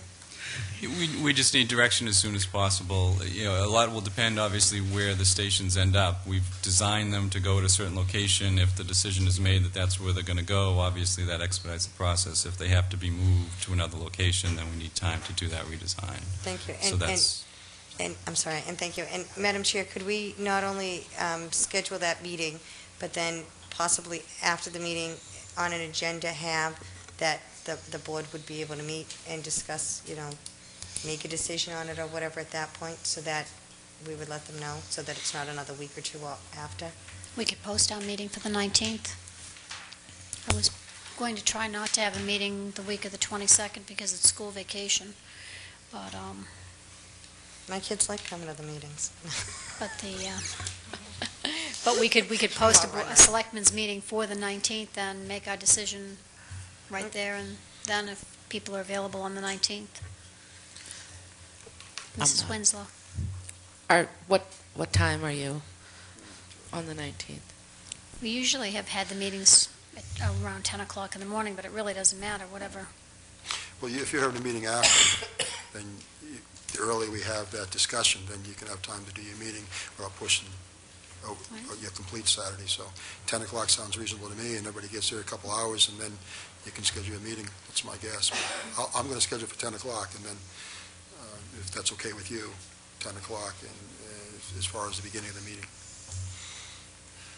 But it's not my call. Is there a scheduling conflict? Yeah, right now I'm not available, but I'll see what I can. On the 19th at all? Yeah, but that's all right. It's not, I'll work on it.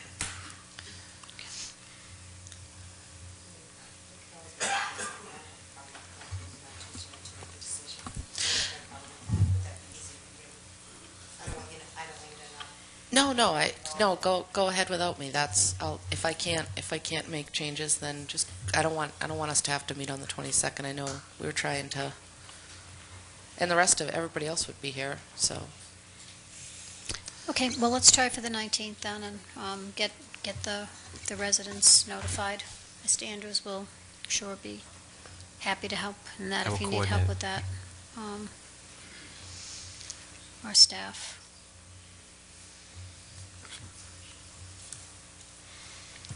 And then we'll try to get it rolling because I think that probably the SRF eligibility probably have just as good, if not better, a shot at it this go-round since we're already in.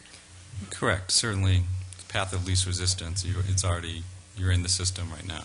It'd be a whole reapplication process to get on the list in a future year. Which costs more money, too. So try to keep the cost down.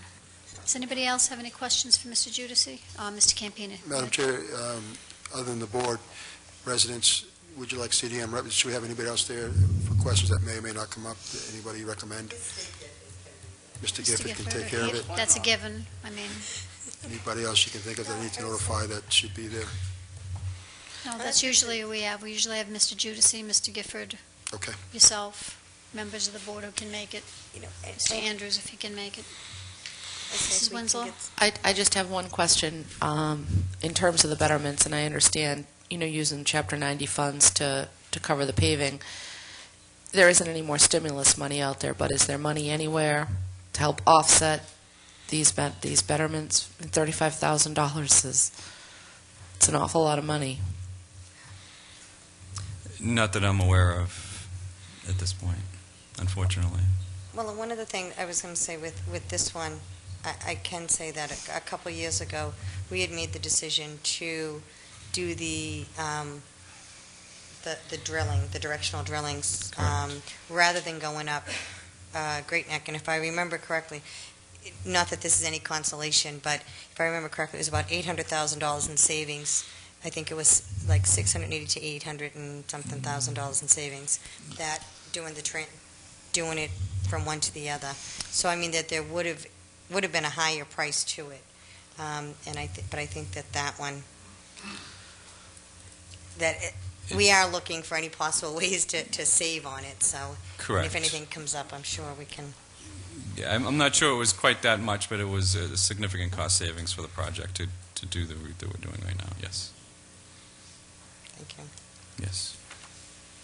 Thank you, gentlemen. Thank you. Appreciate your Thanks. input and expertise. Thank you. Okay, Mr. Andrews, back to your report. Thank you for your indulgence. Madam Chair, of course, thank you, and through you to the members and the audience here tonight and those at home. If I could just move on to, I just wanted to give a further update. In your packet are a set of a really preliminary a draft set of procedures, generally accepted procedures that the Land Donation Review Task Force would be using. We met on February 2nd to talk about these, to find ways to reinforce the process between the Conservation Department, Planning Department, Inspectional Services area, and Assessing area. And so we came up with a draft land donation review process. I'd like the board to provide guidance or direction as you can take a look at it and tell us what you think about it. The committee is working hard to place on file and to get active with respect to potential land donations to the town, with an eye towards making certain that we have the appropriate procedures in place and any testing that might be necessary in that process. I'm sorry, when would you like our suggestions or input on it? By the end of the month, or if it's first week? End of the month? If that... I thought you were going to say the end of the week. Oh. Does that work? End of the week, I'll forget by the end of that month. Okay. But if we bring back our suggestions at the next meeting? Thank you, Madam Chair. Number 3, if I could just update on the leadership team. I did receive a tendered resignation from Sheila Scaduto, Director of Assessment, that she has pursued other opportunities. And I have a transition team working with former assessor, Director of Assessing, I should say, Mr. Rich Gonzalez, and the staff to put together a transition plan, and I will be posting this position in the near future. Item B, if I could, just an update on the Joint Budget Review Committee. If you look at the update, I did pay particular attention to not only Selectman Holmes' suggestion, but the entire board with respect to making certain that we have evening meetings.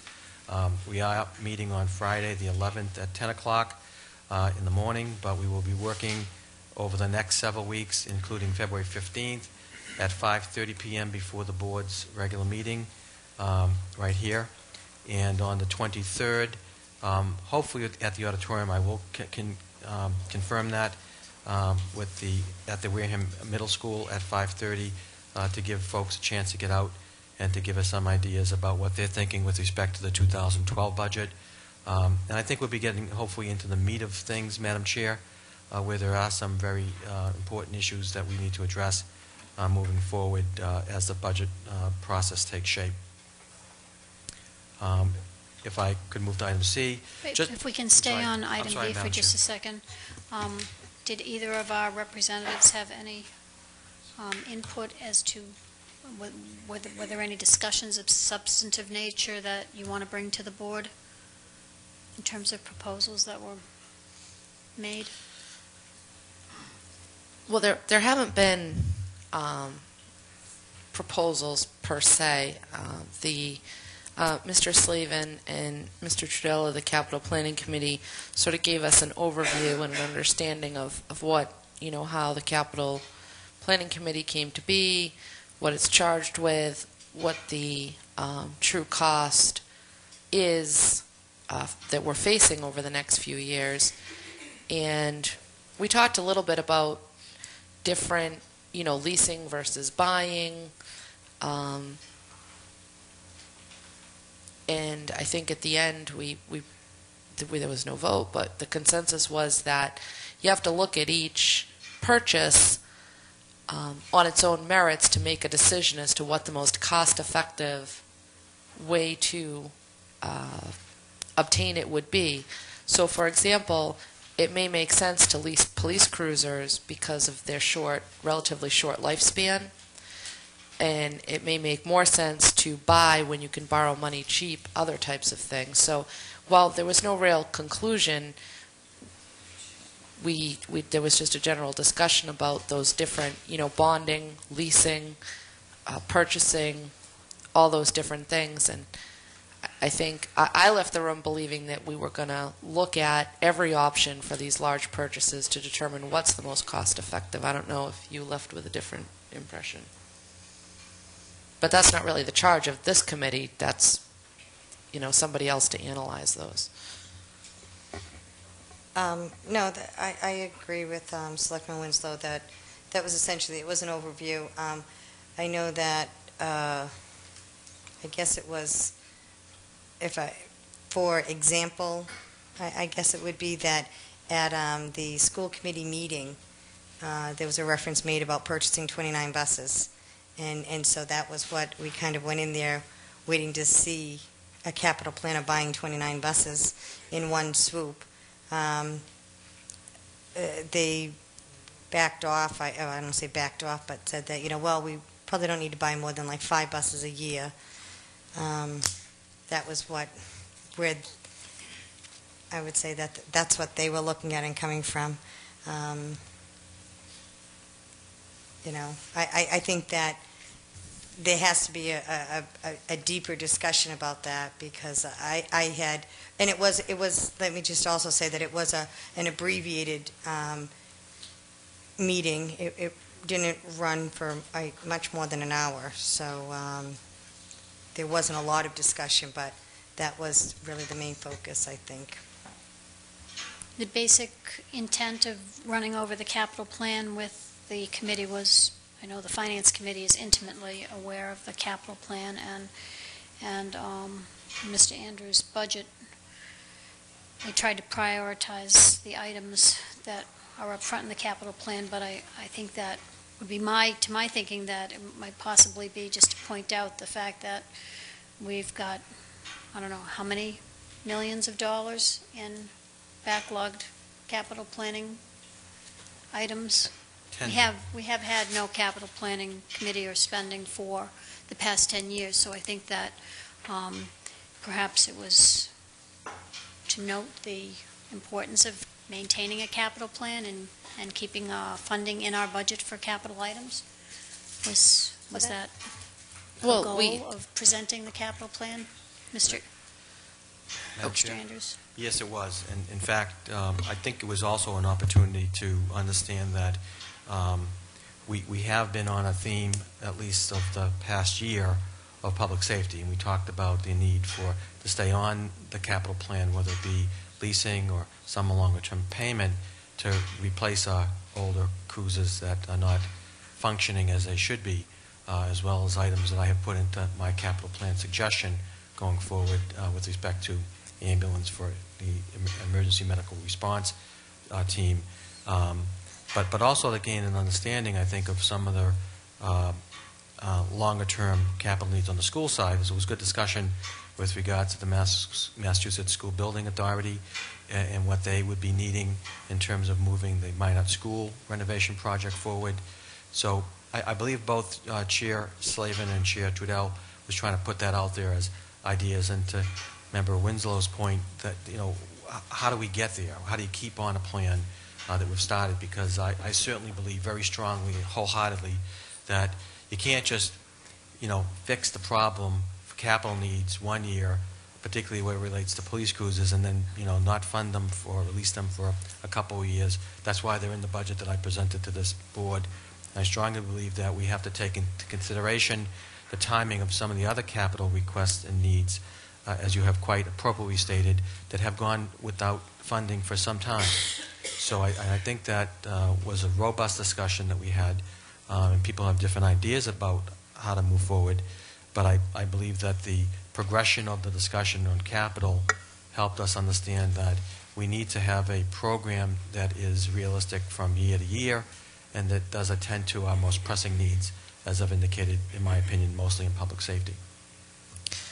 And Madam Chair, just so that you know, one of the members of the Budget Subcommittee, who's a Finance Committee member, Mr. Frank Heath, had suggested that the board, in fact, develop a policy for capital planning. I mean, some communities allocate a percentage of their operating budget every year to capital purchases. Others, allocate all free cash or things like that. And that may be something that we should look at in terms of, how are we going to, and there were a lot of great ideas that were thrown around. I mean, in today's economy, money's cheap. Do you pick one of the big ones and bond for it now while the money's cheap? Do you, there was a lot of very good discussion about the different things. What Mr. Andrews, when he mentioned the school building authority, if the state actually picks Wareham schools, we have to immediately come up with a sum of money. $500,000. $500,000. I didn't remember what it was off the top of my head. So that's something that we always have to keep kind of in the back of our minds as we fill out these applications, which I quite honestly wasn't aware of. I mean, it's a great program because such a large percentage of it gets, covered, but we got to come up with that money.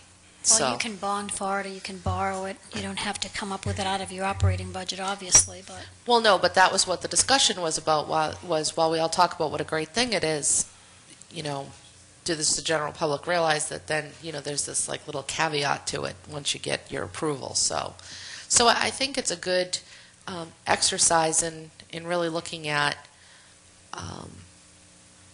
these different items in the long-term, 5-10-year plan. And Mr. Andrews, yes, Madam what Chair. percentage of the budget would you say for 2012 or 2011, if you know that figure off the top of your head, have we set aside for capital plan this year and next year? We haven't built it into the plan yet, Madam Chair, but I'd say it's within 1 to 3%. That we have a pretty low debt service at this particular juncture. The question is, how do we plan that out going forward? The suggestions that or the recommendations that I've made on the capital planning side,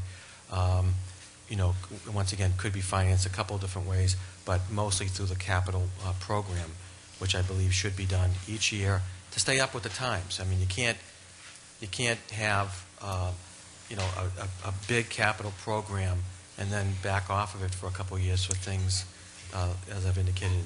I agree. I think with the consensus of the board, I'd like to ask you to come back to us with a recommendation as to what percentage of the budget we may want to set aside as a policy on capital planning costs for the future.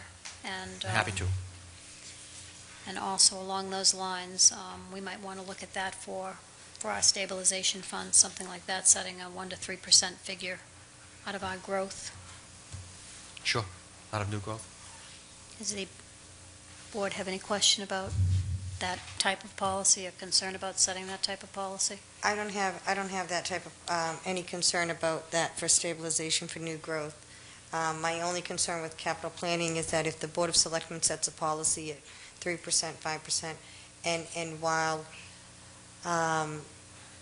we may never get here, but when we get to the point where some of these major things are, I guess the board would have to turn around and take a look and change that. My understanding is, and maybe I'm wrong, but The Capital Planning Committee is appointed, there are, I believe, 4 seats on it by virtue of their positions: town administrator, town accountant, member of the Finance Committee, and member of the Planning Board. And then there's a few members at large that are appointed by the appointing authority that consists of the chairman of the Board of Selectmen, the chairman of the Finance Committee, and the town moderator. And to me, that would indicate that it is essentially a legislative function, or it's representative of town meeting, those 3 at large. And so I would like to have, seeing it's a member of the Finance Committee, seeing it's the town accountant, seeing it's the town administrator, rather than us setting a policy of, we want you to set aside this much, I would like to get their feedback on exactly what they think that it should be, because not that we can't set a policy, but I think that the way it's set up in the charter is really that they report more or less, give us the information, give the town body the information, rather than us dictating. Right. Well, I wasn't suggesting dictating. I think I asked Mr. Andrews to come back to us with a recommendation. No, I was just... So that we would know. I wasn't accusing you. I'm just saying that I wanted to make it clear out there that... Absolutely. I appreciate that. Because there was some, I don't want to say criticism, but that wasn't, well, why doesn't the Board of Selectmen have this policy, and that the board... Well, I think that it has to come the other way as well, so that's all. Well, and Madam Chair, what I took away from what Mr. Heath said was that this policy was more of a guide, in creating the budget annually, that this was, kind of where we were, That's like what a policy is, a guide. Yeah, yes. It wasn't going to be, some hard, Set in steadfast, stone, no. You have to spend this amount of money on capital, capital items, and certainly, unfortunately, when times get tough, if they were to get tough again, then town meeting would certainly have, the ability to decide that they didn't, want to set aside, but... Right, absolutely, because you can set a policy and then you bring it to town meeting and they may choose to vote differently. That's always a possibility because everything has to go before them. But I think, Mr.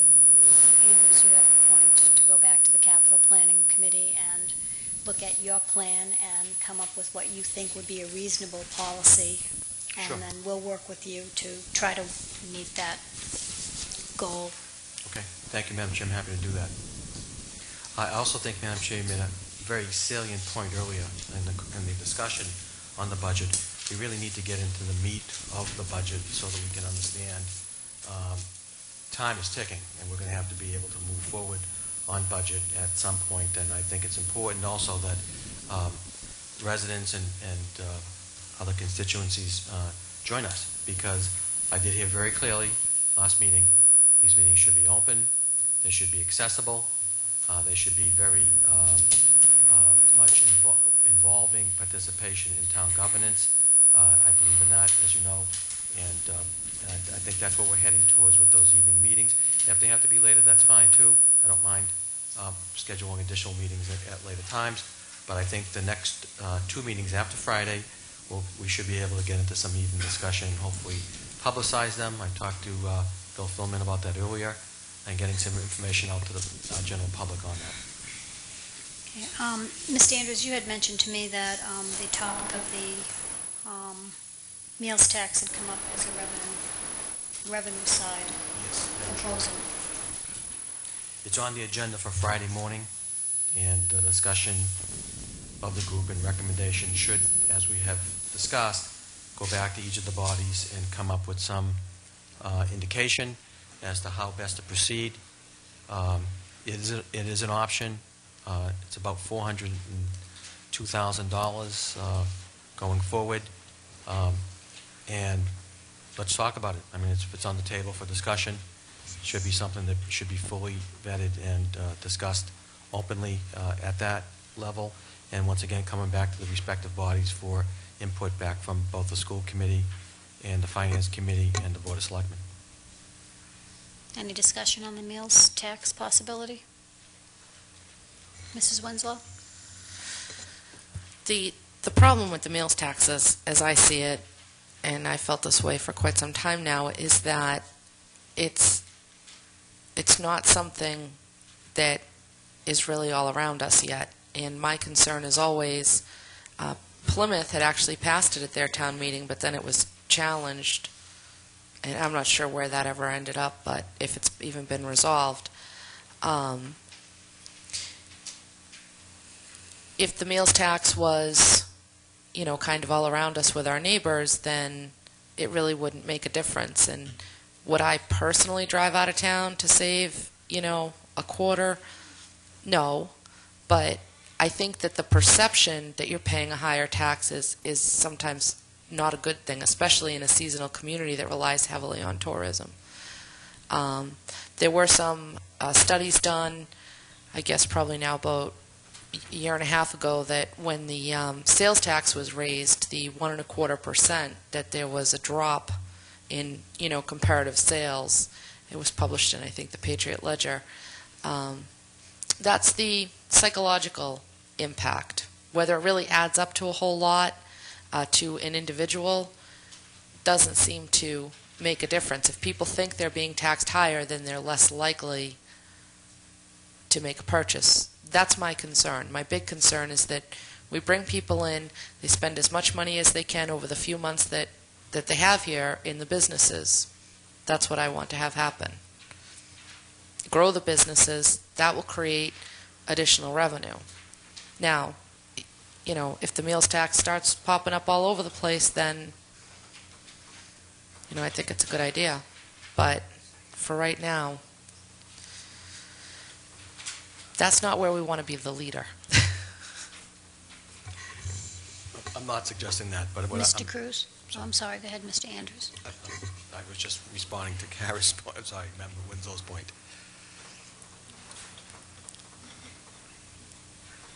Mrs. Ekstrom? I'm just going to say that, I've been in favor of the meals tax since it came up. I mean, I don't think we can afford to shun any revenue source, and the meals tax is a discretionary tax for most people. You choose to go out to eat. You don't go out to eat. You don't pay the tax. But however, and it's pennies, and most diners are going to a restaurant for a specific reason, because they want that food, that place, and they want that pizza and not that pizza, and they don't care if they have to pay 25 cents more, because that's all about it amounts to on a $50 bill.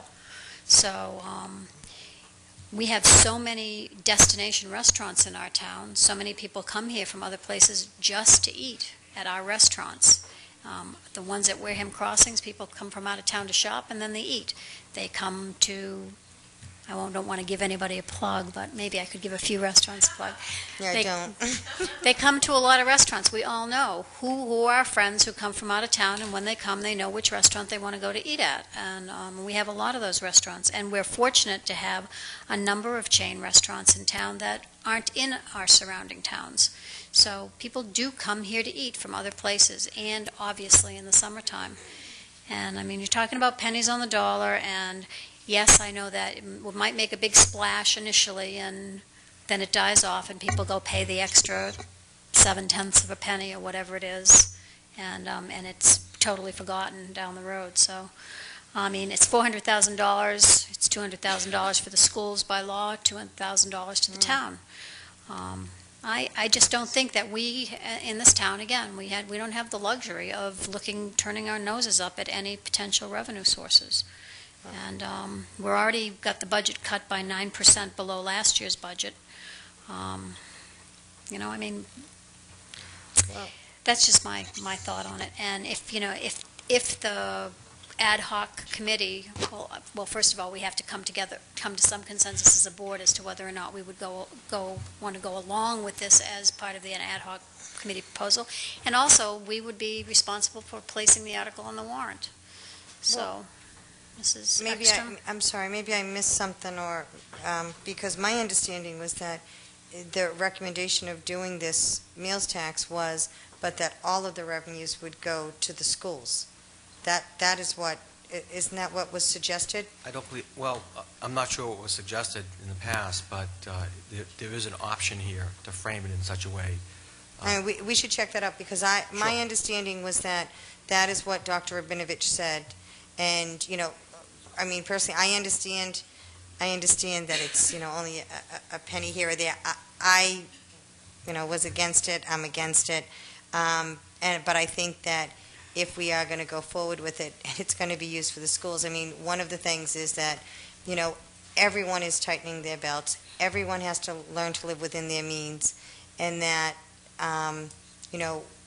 when we're faced with things like this, I do understand it's only a few cents here or there or whatever, and those pennies do add up, to be something meaningful. But it's also those few extra pennies here and there also add up coming out of people's pockets, and that can also end up to be something. And when we looked at it last time, I said, to the waitress that makes $3 an hour, those extra few cents in it, that someone leaves a 20 in the bill's $18.80 versus $18.83 or something. That few extra cents over the course of a night will add up to $1 or something. And, and that might be the difference in her getting, especially with gas right now, having, gas to get back and forth to the job one day. So I'm not a big favor of it. I absolutely understand the theory behind it. But if the schools want to take on that challenge, because and if I'm mistaken, I apologize, but I thought that what they wanted to do was do the meals tax and have all of the revenues go to the schools. So, but we should check that out. Madam Chair, I'll check that out. Okay, well, I'll expect to hear back. We'll be waiting to hear back what the actual proposal is, and at least we've hashed it out a little bit here. It seems like we've got a split decision from the board at this point, but Mr. Cruz, would you like to weigh in? When you start talking about taxes, if anybody's been to Phoenix, Arizona, as soon as you fly in, what are you doing? You're paying taxes. It's either for the airport or for the stadium. So taxes are going to be taxes. And if you go out to eat, it's 20% tip. So if you're not going to tip... Oh, I want to wait on you. Well, good. Well, Sunday we went out and I must have gave 50% tip. But it was my wife's birthday, so... Happy birthday. Happy birthday, Joella. So taxes are an evil thing, and we have to live with it. And if we want things in this town to keep on flourishing, we need to do it. Off the sweat of other people's back, though. What was that? Off the sweat of other people's back, though. It's off the sweat of the people's back, but everything's off the sweat of the people's back. Okay, thank you for that. Thank you. Thank you. Madam Chair, if I could move on. Please, next topic. Madam Chair, on item C, I just wanted the board and the listening public to understand that we are working very hard at upgrading our emergency call tree. This is when Mr. Gifford, Dr. Rabinovich, myself talk at some early hour, like around 4 o'clock in the morning, maybe even earlier sometimes, about snow blizzard preparations and when the snow plows will be going out and the sanders will be going out. And I am working very hard to make certain we can get up onto the Chiron, the TV stations, not only when the school district is closed, but when we have delay openings or sometimes closings of town hall and other town buildings. So that if people were coming for something, that they would be well aware, and of course we're all watching TV 4, 5, 7, 25, whatever else, to make certain that that gets up there. And that's one of my working projects as we speak, because we should have that ability to get that up there. It's on the website. It's, we get to the radio stations, but really people, like to see it on TV, and I'm trying to get that accomplished, Madam Chair. Madam Chair, on item D, I have spoken with each of the members of the board, and we are working on a transition plan with respect to legal services. As you know, Rich Bowen, who is a lead attorney for Koppelman and Page, has left the company and has gone about a different direction. And I also have asked Attorney Alana Quirk to provide the board and myself with an update on legal services. We're kind of in that bridge position, and you may or may not know the town uses various lawyers in various areas. Attorney John Whitten does a lot of land use work. Attorney Ray Mayeras does work with the Community and Economic Development Agency. And I'm looking at this with an eye towards bringing down our costs for legal services, because I know that's been talked about and worked on for some time, and I intend to get additional results for the town and obviously working through the board. I know the Finance Committee has been working very hard at that, and so I'll keep you posted on where things stand as soon as we get the updated report on legal matters from Attorney Quirk, who I've been in touch with, and I'll keep you posted, and your guidance and advice is appreciated.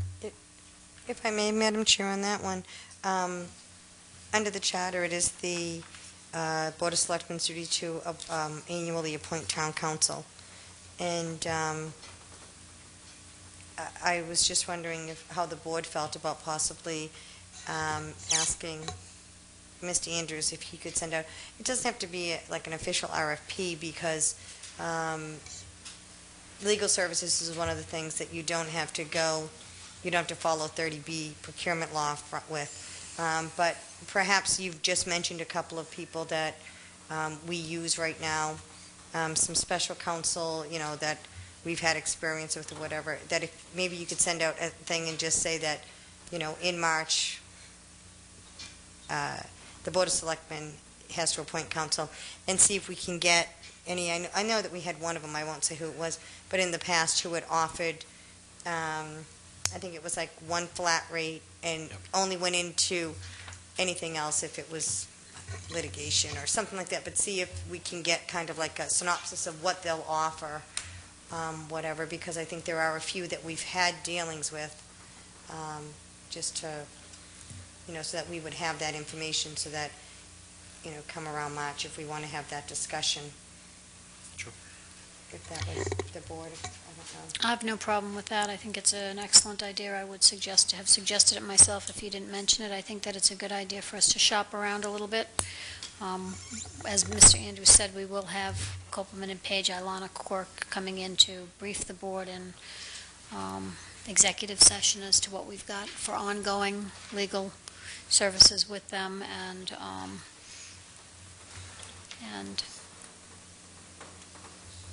by charter, we have to do it anyway, so it'd be nice to have some additional information on that. I'm sure I'd be happy to do that, Madam Chairman. I mean, Copeland and Page has been very gracious this past year. They've provided us with some pro bono services every other Friday.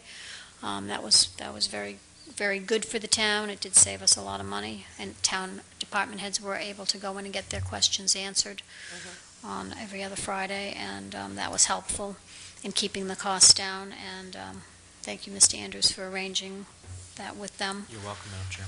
And so, if nobody else has any objection, then I think we'll head down that path, if you would. Well, and I was saying, ask also if any of the selectmen have a suggestion of council that they may know through other municipalities or something like that, may have some experience with them. And maybe, like I said, maybe a half a dozen or something, or 4 to 6. Thank you. Happy to, Madam Chair. Madam Chair, just on status report, once again, to expedite, we are finalizing, once again, the management action plan, which is well over 90%. The Cranberry Commons Task Force did not meet this past week, although I have been in touch with Mr. Ferry regarding the build-out of his property on Cranberry Highway. I am working closely with the chief. I did see that he scurried out of here pretty quick. Didn't wait to talk with me after the meeting, but I will track him down and continue my discussions with him. The Model Regional Recreation Program is still on hold. We're looking at ways to bring recreation back to the town in a very cost-effective or no-cost way to get that program up and running. We are looking at the proposals that have been made for the upgrade of Town Hall with regards to the computer systems, and I'll keep you posted. And once again, are exploring software for business certificate tracking through both the inspectional services area and also the town clerk. And I did give you an update on the land donation review task force, as we had also talked about some of the proposals by the governor in his submission of House 1 for the fiscal 2012 budget. We are looking at, you should have a monthly activity report of licensed businesses. January report will be completed and attached for your further understanding and review. And that, unless there's any other questions, Madam Chair, concludes my report. Thank you, Mr. Andrews. Westfield discussion, is there anything to be discussed on Westfield this evening? Any other town business? Mr. Cruz, do you have any other town business this evening? Madam Chair, not any other town business, but I wanted to compliment Mr. Andrews on the certification with the police department. When the certification team came to the police station to do this certification, they were surprised to see the town administrator walking in with a selectman. I won't tell you who that was. Mr. Cruz, thank you for A lot of going. times they go and they don't get that involvement with the town. And same thing happened when we went to Hopkinton. Of all the police departments, there were 6 getting certified, 5 of them, and then one of them was getting accreditation. And of all of them, we were the only town leaders that were supporting their police department that was there. So that's hats off to the town of Wareham. Thank you. Thank you, Mr. Cruz. Thank you, Mr. Andrews.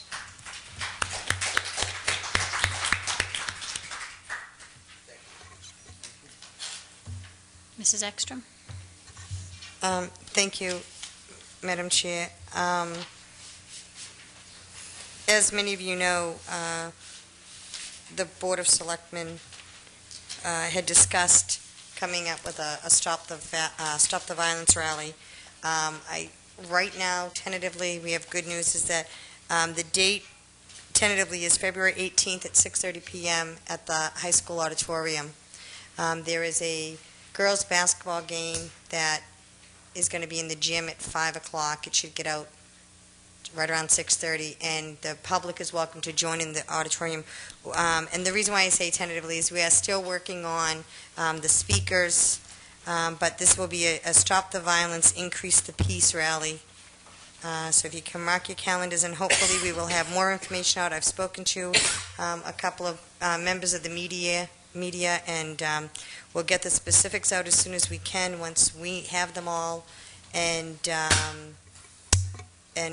we'll have more information for you next week here. So I'm very excited. It's been a wonderful opportunity. We had the first night, I'd say we had probably 25, 30 people show up, everything from nonprofits in the community, businesses, individuals that were just concerned about what was going on, businesses big and small. The following week we had another meeting, and it was a lot of the same people and several new faces, and I think it's going to be a great thing for the community. So we'll have more information about it as it becomes available. There will be food. Yes, there will be food. There will be food, and there will be speakers, and there will be lots of information on different programs that members of the community of all ages can become involved with, the different programs that we're looking at.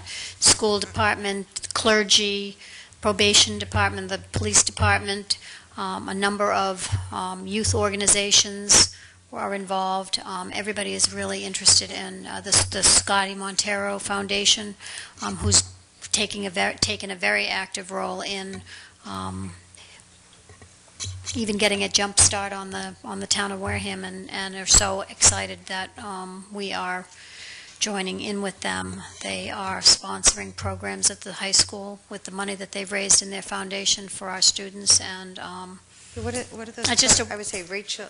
It's the Rachel's Challenge. Rachel was the first young lady who was killed in the Columbine tragedy, and her parents started an organization to promote Rachel's themes of peace and kindness and goodwill. And then there's the Katie Brown program. Katie Brown was a young lady who was abused by her partner who strangled her, and it teaches young people about relationships and respect for one another. And so the Scotty Montero Foundation has donated the money to the school to put those events on. They'll be coming up. The school is also doing another program on bullying, cyberbullying, for the parents on February 15th. We'll be getting out a lot more information. We're looking at long-term, short-term programs. I mean, Mrs. Ekstrom has, pioneered this and pulled people together, and it is really encouraging to see how the community has responded. We have folks who are going to be donating food, materials, money, and as I said, we'll have some short-term, mid-term, and long-term goals, and it's really encouraging that the community is coming together on this increasing the piece, because it's so important for us to have that level of civility and respect for all generations. Throughout the Right, community. Throughout the community, so thank you, Mrs. Ekstrom, for Thank really you. getting that jump started. That's all I have. Anybody other? This isn't really any other town business. This is going back to Mr. Andrews and the Budget Subcommittee. Mr. Andrews, I have the 15th and March 1st. I don't have any meetings that week of school vacation. I think we talked about it. Was not the 23rd on the docket? No? Did we take No, it's the 15th and the 1st. You know what, you're right. Yeah. Okay. Oh, I So, apologize. just so the community knows it's the 15th, Because and both they're of not them. meeting. They're not Right. meeting That is because, correct. Okay. so it's the Maybe first. 15th and the 2nd? No, the 15th and the 1st, and both of them are in the Selectmen's meeting For room. us, okay. And we had talked about maybe after that, switching over to the schools and Yeah, stuff. thank you for checking your calendar. On the subject of I know I skipped right over it, the town administrator evaluation, board members, I was thinking that because of Mr. Holmes's absence, that we would delay that until next week unless anybody has a burning desire to make any comments this evening, other than the nice words that we heard already this evening. I would like to suggest that we move that to next week. I think that would be, I know Mr. Holmes would like to participate. yeah, I think that would be only fair, so. Okay, do we have any liaison reports? Hearing none. All right, last chance, anybody? Motion to adjourn? Motion to adjourn. Second. All in favor? Aye. Thank you, ladies and Good gentlemen. night. And thank you for your Come support. back next week.